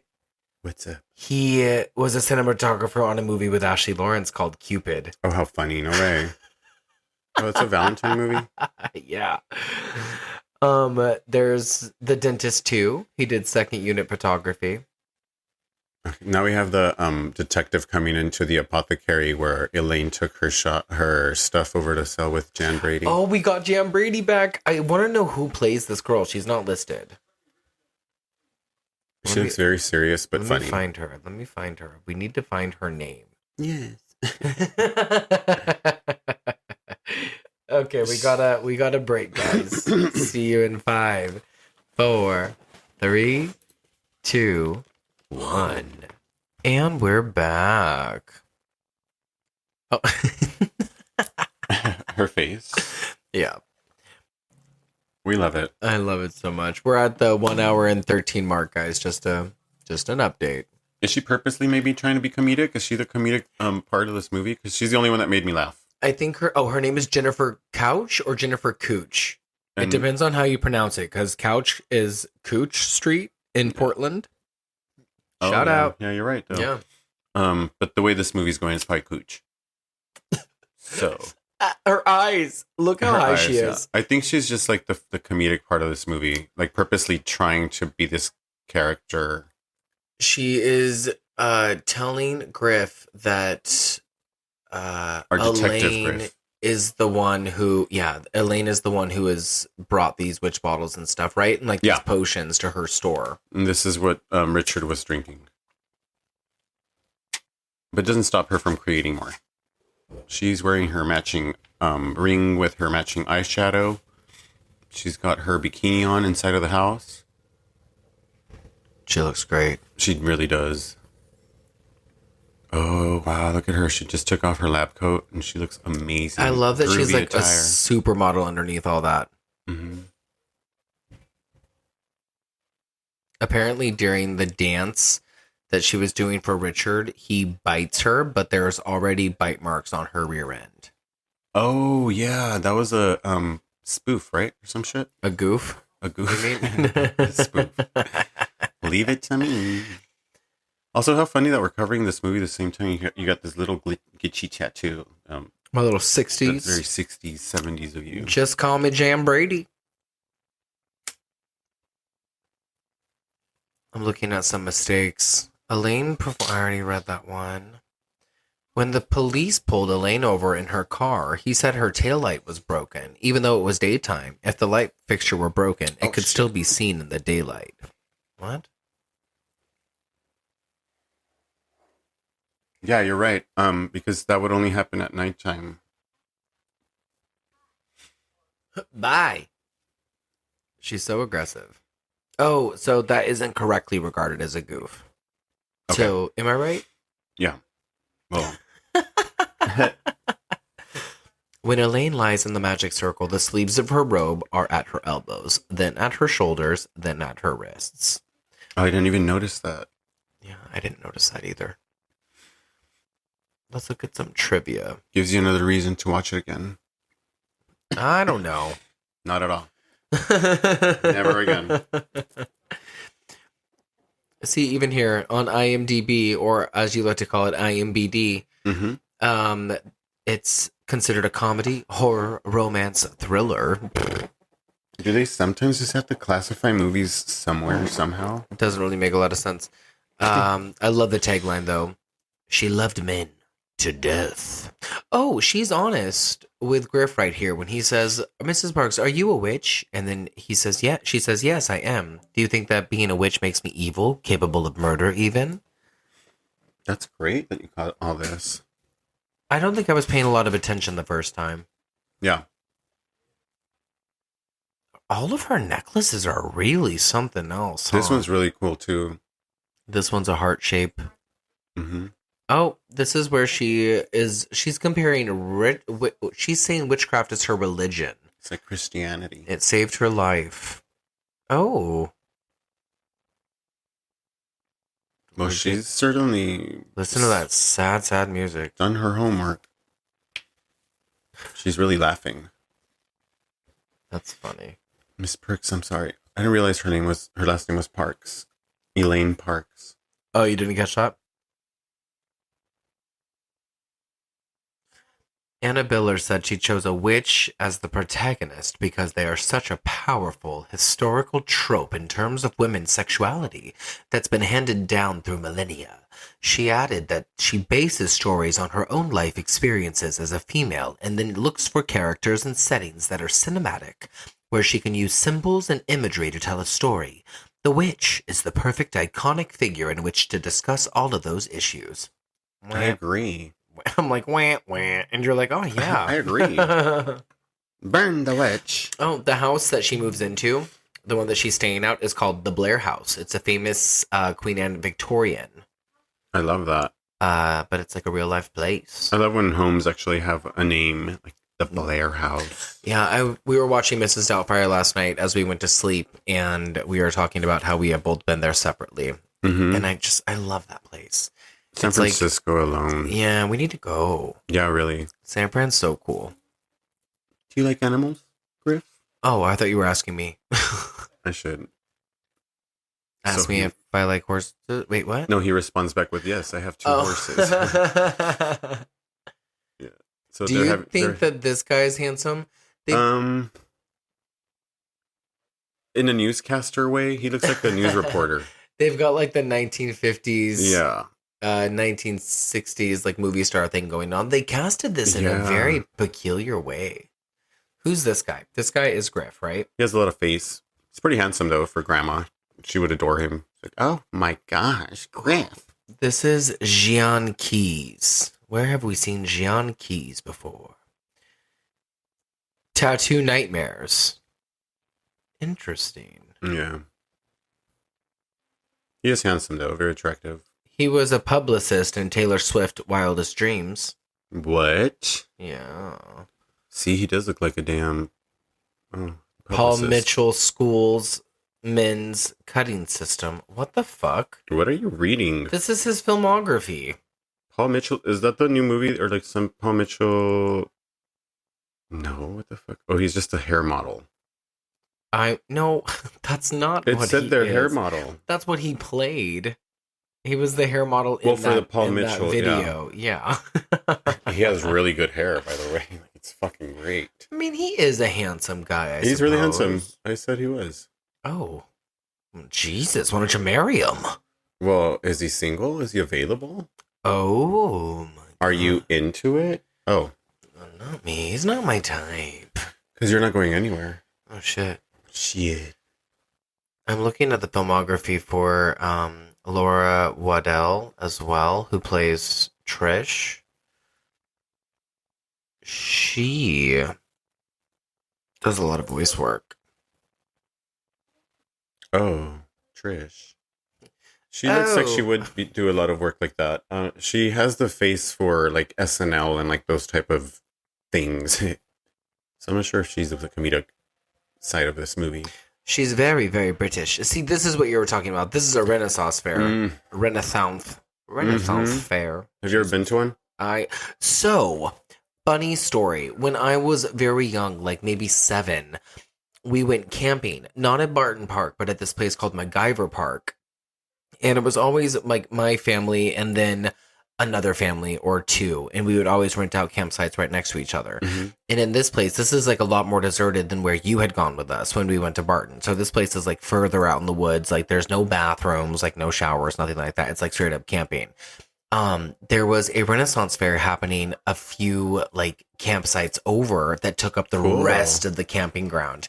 And it went on all weekend. And like, I'm pretty sure my sister ended up getting high with some of them, but like me and my brother followed around like this tarot reader and another woman like the entire time. And I remember the tarot reader getting really mad at me at one point because she was like, "We take this very seriously. You need to stop following us." And I was just fascinated because my sister used to have those magic cards. Remember Magic the Gathering? Mm-hmm. And I would just look at those all the time and just study the drawings and stuff and just be like super obsessed with them. Yeah. And this, again, like I really loved fairy tale theater as a kid, and I still do. And this is just that. This is just right up that alley. This is why I like this movie. If I have any appreciation or admiration for this movie, it's because of that kind of stuff that correlates to that. There's no more than 12 people out here in this festival going on right now. Looks like Descanso Gardens. This is who I went camping next to. Yeah. This. Are you sure you just didn't eat the mushroom while you were setting up the tent? Fucking A. They went to the Brady dinner. Shit. Alice's spaghetti. Oh my gosh, Alice's spaghetti. Well, what mushrooms did you use? Well, the ones you had in your bedroom, Mr. Brady. Oh no, I think it's a different guy. It's not Mr. Brady. It's supposed to be the original. Oh, well, it's not last name Brady, but yeah, it's his. What the fuck is that guy's name in that movie? I don't know, but it's Carol's husband, right? Yeah. Guys, who is he? What's his name? Carol's husband. You can just ask me. I could just ask you. Because I'm the one. I'm the one that's going to tell you. I should know. Mr. Martin. But what's his first name? Roy Martin. Roy Martin, yeah. Oh, Roy. Fuck, now I want to watch the Brady Bunch. The Jester, we should. I was thinking about that the other day. The Jester looks like Robin Williams, right? Yeah. I think I've seen that guy out somewhere. I believe it. Yeah. And we're talking about the Jester in The Love Witch because we were still watching The Love Witch. So they, I forgot.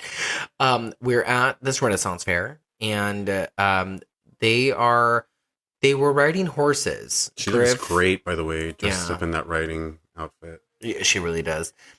Griff and the Love Witch, Elaine, were riding horses and ended up at this Renaissance fair. And now they're being sung to by these fucking weirdos. Romeo and Juliet. Yeah, and I'm obsessed with the Jester. We need to find out who the Jester is. Mystical, physical, alchemical. Alchemical? Christopher Lacrin is his name. He looks exactly like Robin Williams to me. Which one? The Jester. The one down... Oh, yeah, you're right. Right? Mm-hmm. Oh, he's still acting good. And this isn't... Oh my gosh, he does look exactly like a young Robin Williams. Yes. It's fucking wild. I will say that this song is fucking stupid. Yeah. Come lie with me and be my love. I slay any dragon, endure any danger. Oh, shut the fuck up. Oh, by the way, our friend Christine has a child who is auditioning for the musical at our alma mater, mine and Christine's alma mater. By the way, we have a break. And during this break, I'll just let you know that, they're auditioning for Little Shop of Horrors. So we just wanted to wish a quick shout out and good luck to our young Zev. Yes. Good luck. Okay. Give us 5 seconds. 4, 3, 2, 1. And we're back. And we are still in the middle of this terrible, stupid song. And again, Robin Williams' doppelganger. And we're at the 1 hour and 25 minute mark for those that are paying attention. I hope that this isn't distracting. I didn't realize that when we were watching this that there was going to be so many ads, but what the fuck ever. It is what it is. No, take a moment to pick your nose. I know, huh? Hey. Gives us a minute to stretch, too. Yeah. It's not very often we get the opportunity to sit down and actually watch a movie all the way through. So, as much as this is a privilege for you, the listener, to watch this with us, I mean, again, this could be fucking annoying as hell for you, but if you're still listening, then it must not be. But this is also a privilege for us. I didn't realize how the boys get to, or the guys get to undress the guy. There's a lot of and the woman queer shit in this. We should go to a Renaissance fair. That would be really cool. Like, I would absolutely adore that. I always wanted to do that. I've been invited in the past by people from work, but I've never gone. And then aside from the one that I was just telling you about. We see you, Robin Williams. I know, reincarnated. That sun in the back reminds me of the Smashing Pumpkins. I was going to say it reminds me of Sublime. Oh, true, too. How funny. No, but I mean, it works. So now we are performing a fake marriage at this Renaissance fair between Griff and Elaine, which probably to Elaine is more real than not. Oh, yeah. And I just realized that that's gone in the background. Oh, and Barbara. Oh, yeah. Okay. Maybe I'm high. So yeah, now they're married. Do you want to take this opportunity, since we're probably not going to go on too long at the end, to let everybody know what Lonnie's board pick was? So we did the Lonnie's board pick because, it's been my pick. Well, Stanley's pick, my pick, then the board's pick. And this time the board picked The Thing is what we're going to do next. John Carpenter's The Thing. Yeah, I'm excited for that film and to see what we can pick out of it for this February month of love. I wasn't sure how this is going to fit into our Love Hurts theme, because following that is going to be Cherry Falls, so everything is kind of in correlative. But we're going to make it work. Yeah. But yeah, Alex had chose Hereditary off the board last month. Yeah, maybe at the end it'll be something like, did you love or hate this movie? And that's how we'll put a love in it. For the thing.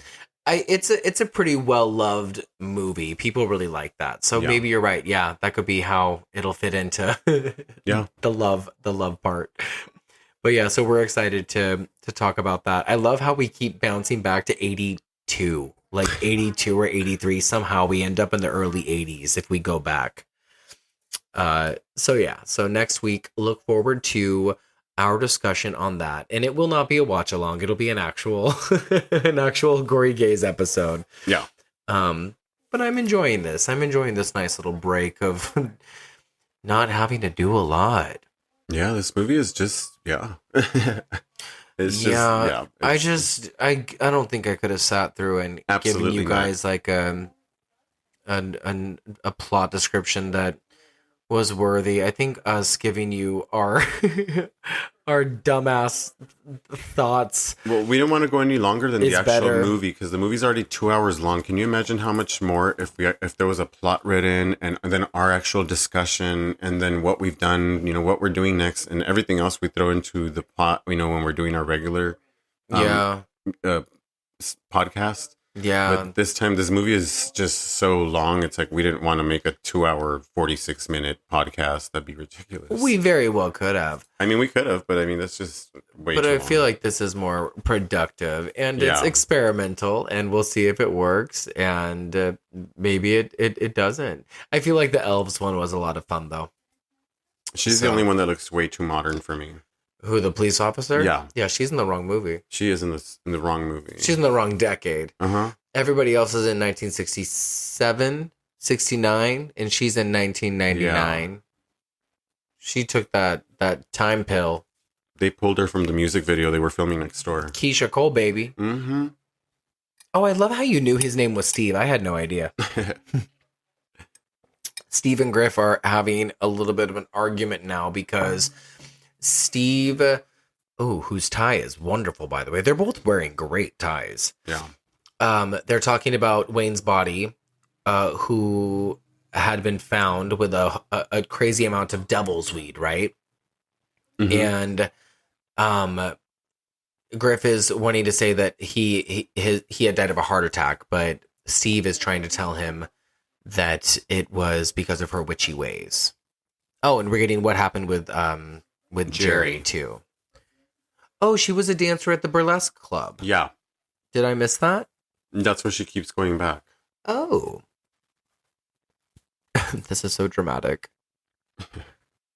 Okay, so where have we seen Steve before? He's Barack. Steve is Randy Evans. Oh, he was in The Social Network? Mm-hmm. Interesting. Oh, as student in communications office. We start somewhere.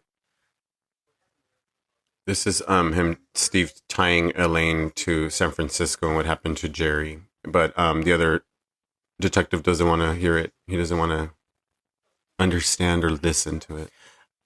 Yeah. You know what's interesting is that all of these actors are giving us like their very best soap opera in this film. And every one of these actors almost have been on Days of Our Lives, The Bold and the Beautiful, and The Young and the Restless.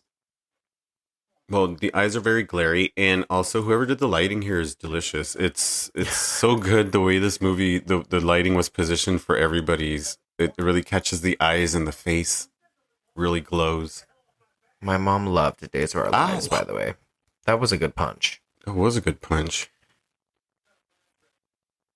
Let's see who did Jesus, the production design on this movie. He's your partner. So he just punched his partner Steve in the face because he was talking about Elaine and his ideas of what happened in San Francisco. And we're back to Trish, and she's just sipping coffee, wondering like what the fuck's going on with her husband Richard, because he's changed a lot ever since that one date with Elaine. He has, yeah. He's like really super withdrawn, and keep in mind that this happens in like very small time frames. Like with Wayne, it was overnight.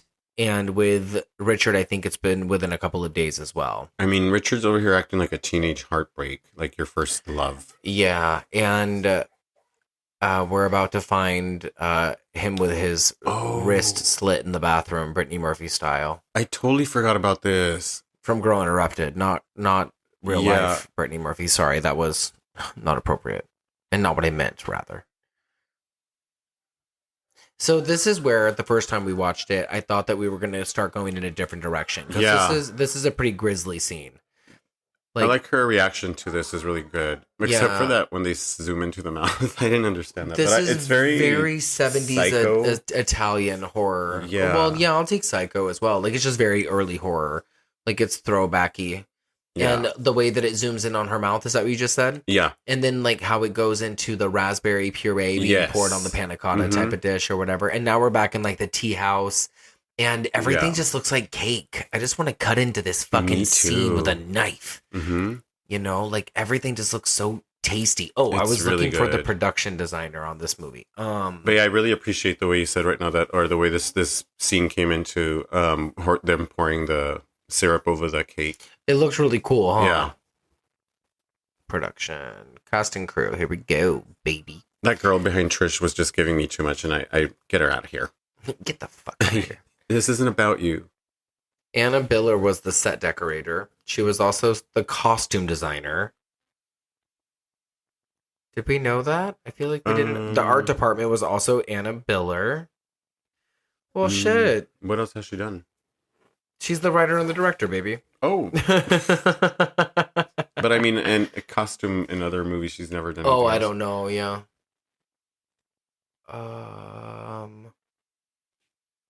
Wardrobe. I don't care about that. I mean, I do. Wardrobe. Okay, sorry. Joey Cretton and Mary Elizabeth Danner and McKenna Duffy. Y'all. Yeah. Costumes are great. Yeah, really. So we're at the scene now where Trish is telling Elaine about Richard acting different, and Elaine's really convincing her that it's just in her head and that, you know, she'll get over it.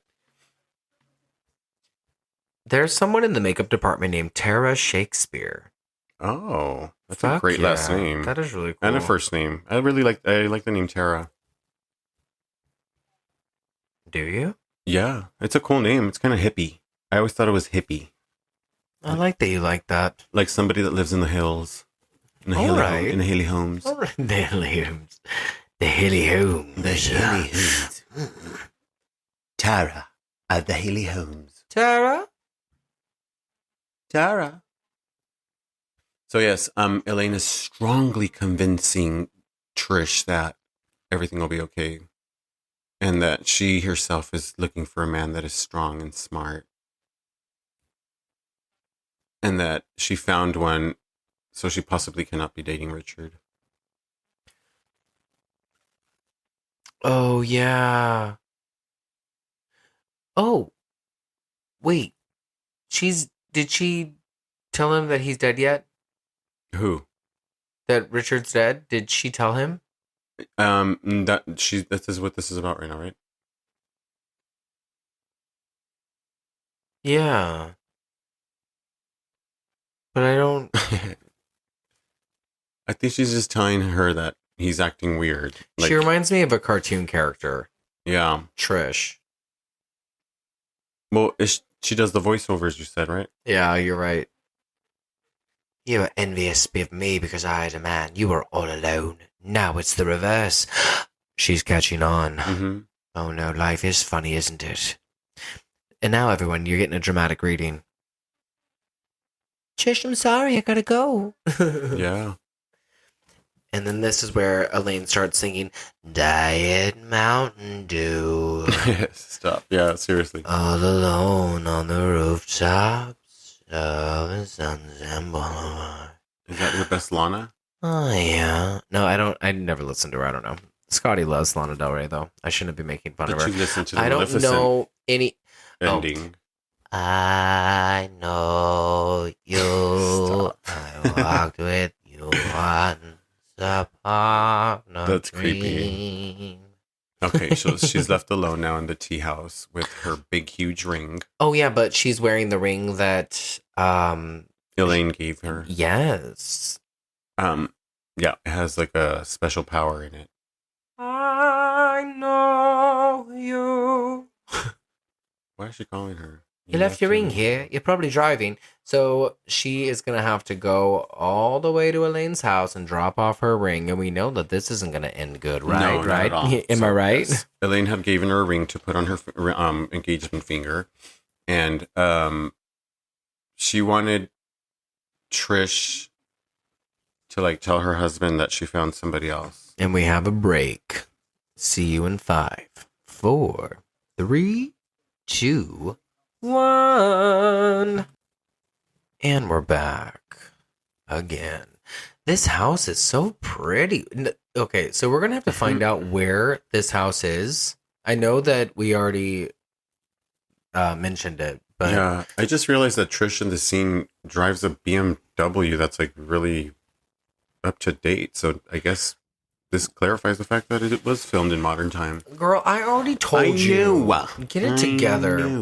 What was I going to say? I was going to say something. Oh, yeah. Like, we just have to get the actual location of that house. It's called the Blair House. Yeah. So she is, Trish is making a stop at Elaine's to drop this ring off. And she does not have any idea that she has any part of Richard's passing. Is that a condom wrapper? That's an open condom. That is an open condom. Yeah. Oh, that's booty. And then there's Yeah. there's pictures of like sexual activity that it looks like someone With has different drawn. men, and there's the There's- stocking with the statue of a man and a woman. Wow. That's the stocking that she threw at Richard. I didn't catch it the first time. And there she is killing Greg. I must not have been Paying with attention. it. Yeah, I wasn't with it the first time I was watching. Again, this was like a Skinamarink experience. Yeah. I had to like cut this into 3 different viewing experiences. Did you notice the Gemini picture? wow, I noticed no. this the first time. I wrote this down. That's super cool. Yeah, I was like, that's us. And did you notice that that's the twins? No. So do you think that she manifested those twins? Yep. And because she's kind of doing everything that you see these paintings of are things that have happened. that have happened in the movie? Or yeah. that are going to happen. Yes. So what you see right there is what you had mentioned earlier about Yeah. the being raped on that table. There she is bounded with and there he is climbing on top of her. Yeah. But it's these visions, so now I wonder if that life actually exists, or if she always just Or falls if asleep. she is making this life. Yeah. If she's like creating it through Like the art that she's making. that Gone guy and that witch lady, do they even exist, or is it all in her head? I'm not entirely sure. And then like these are just memories, like a journal. She just paints them. Yeah, but well, what I'm saying is that whatever she's painting comes to fruition. You know what I mean? Oh. They come to life. Like those twins Yeah. exist, at least what we've seen. I thought, like I thought the way I was seeing it was like these are paintings that she does after they happen. I see. Yeah. It could go both ways. Yeah, it could go both ways. Because you're going to see how it ends and how that matches up with one of the paintings on the wall as well. Trish is so ugly as Elaine. Trish is not pretty as Elaine. No. It's so weird what's happening right now. So she's kind of Norman baiting us. Like Yeah. she is sitting at Elaine's vanity and she is putting on her lipstick and her fake eyelashes and she is putting on like a wig cap and then Elaine's wig and she is kind of looking. Honestly, this was the best part of the movie for me.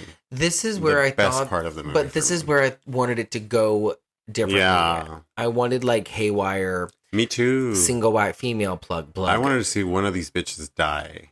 And spoiler alert, that doesn't happen. Not at all. But we do get Trish in a nice set of pink lace panty and a bra.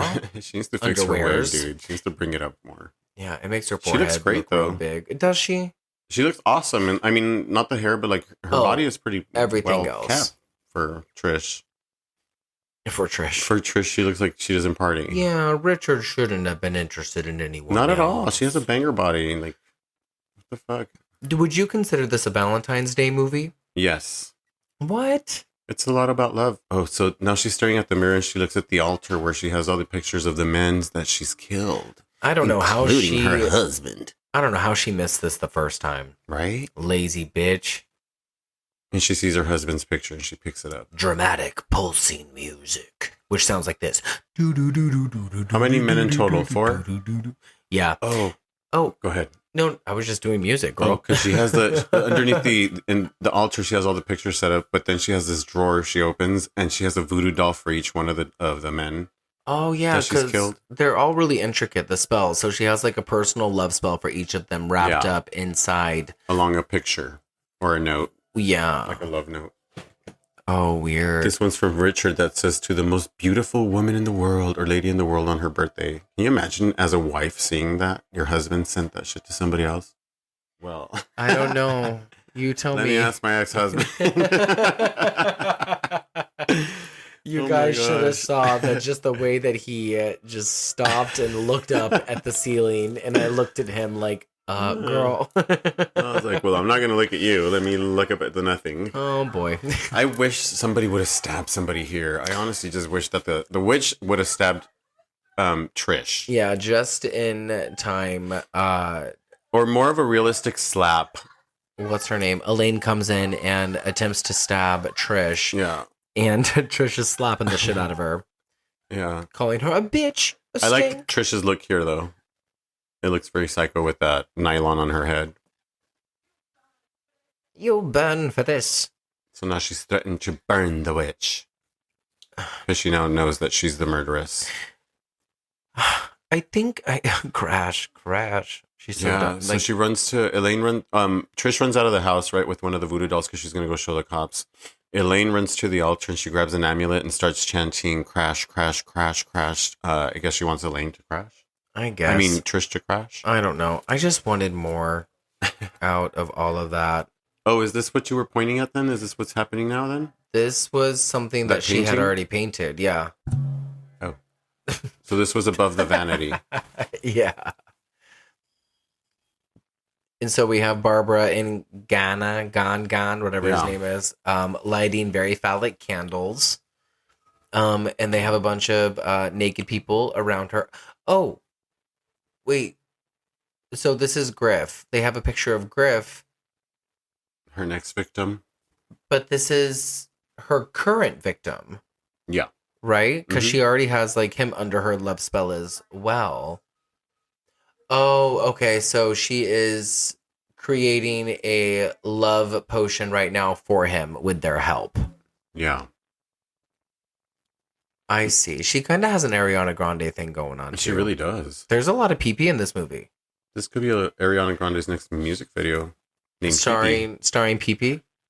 What's next? What's her video? What's her song next? I'm not sure. Her new song? Yes, and?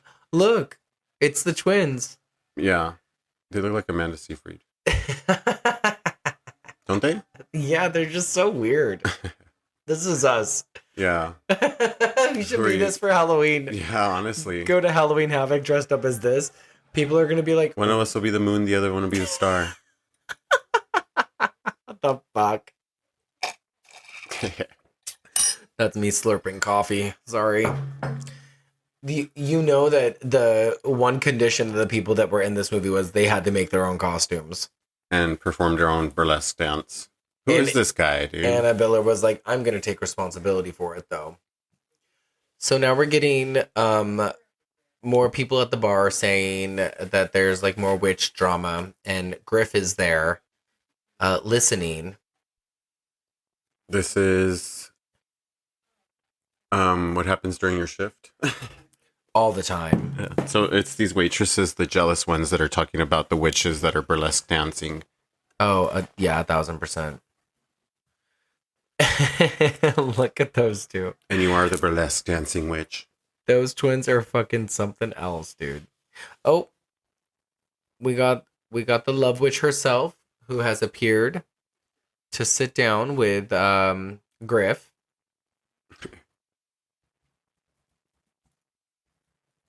But now he's... Oh, because the DNA stuff is back now, and he knows the truth. Yeah. But he's also in love with her, so... Yeah. This is when, like, again, in Practical Magic, when the cop finds out that Sandra Bullock is a witch, but he's in love with her already. Yeah, you really like that movie. Too late to arrest her. Well, I'm comparing it to witchy movies that are not so horror-y.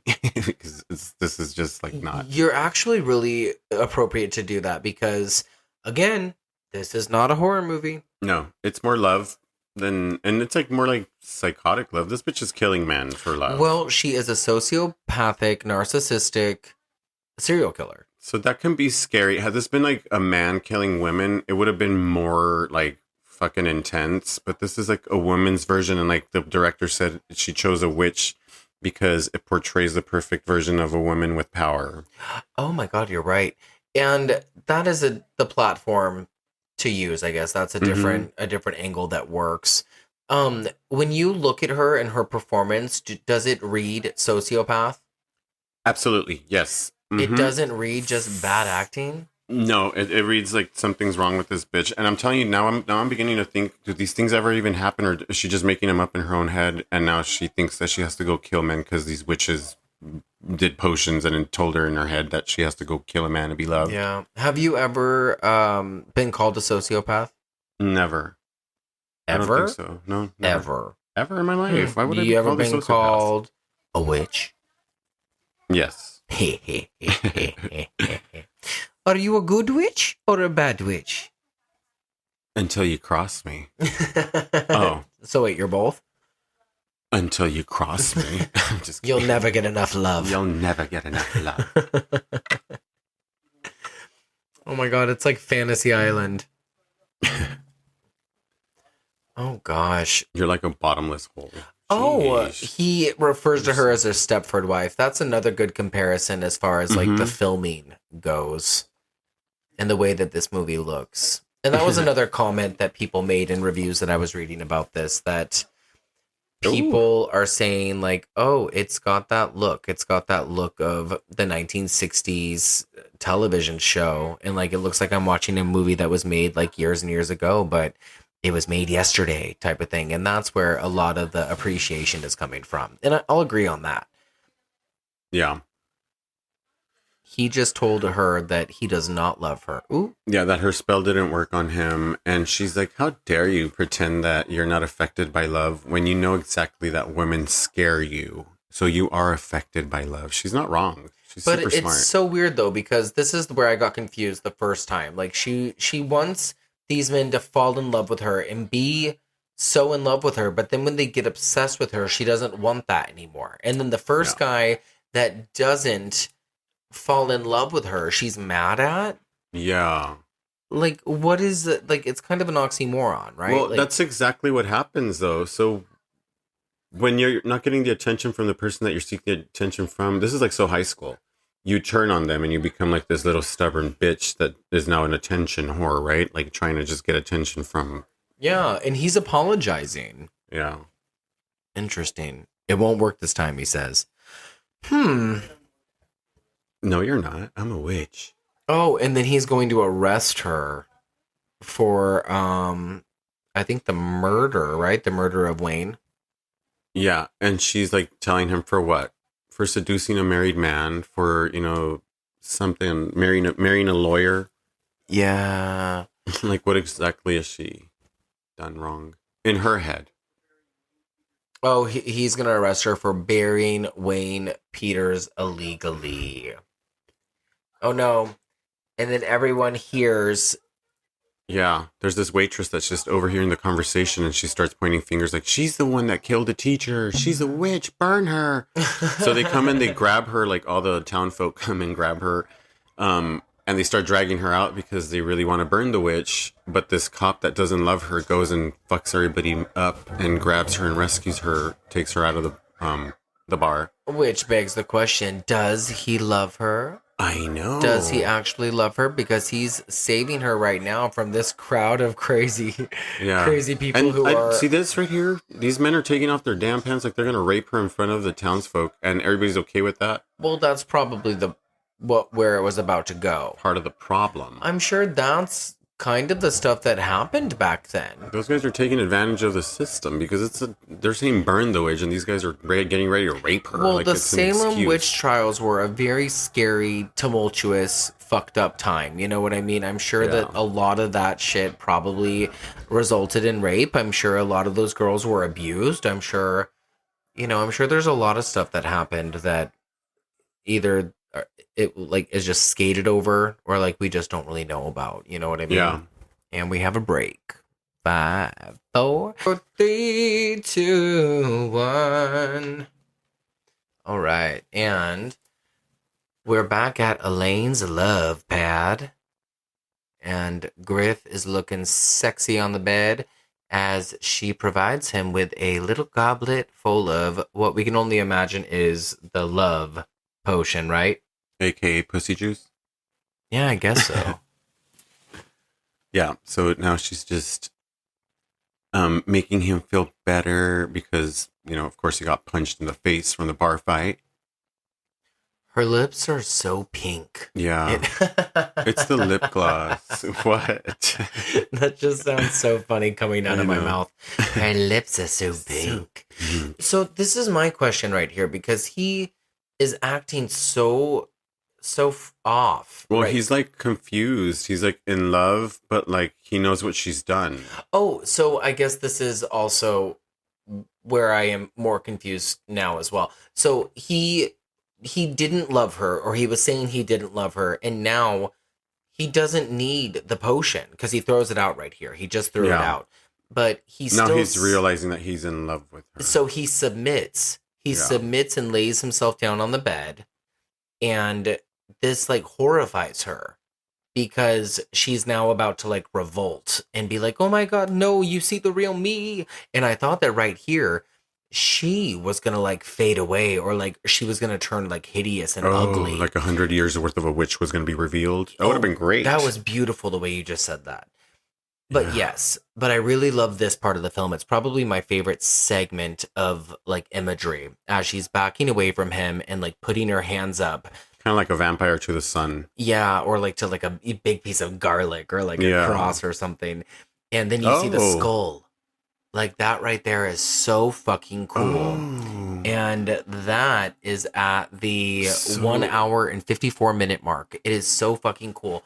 And now she's getting like flashes of all the men that she's wronged. Yeah, we see all of the face. Oh, that one's scary. It looks like Reagan. Oh yeah, all the faces of the men that she's killed. Yeah, really, no other way to say it.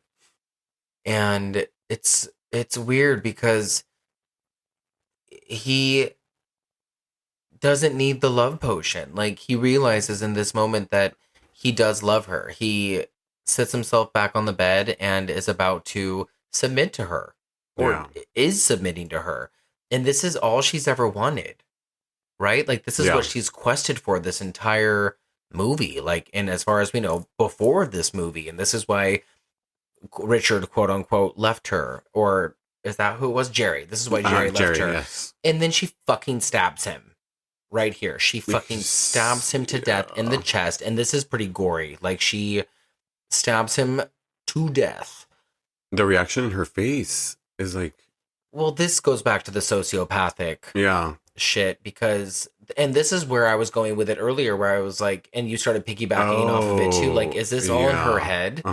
You know, because now it's like she's having these flashbacks of, like, their wedding. Like, their fake wedding.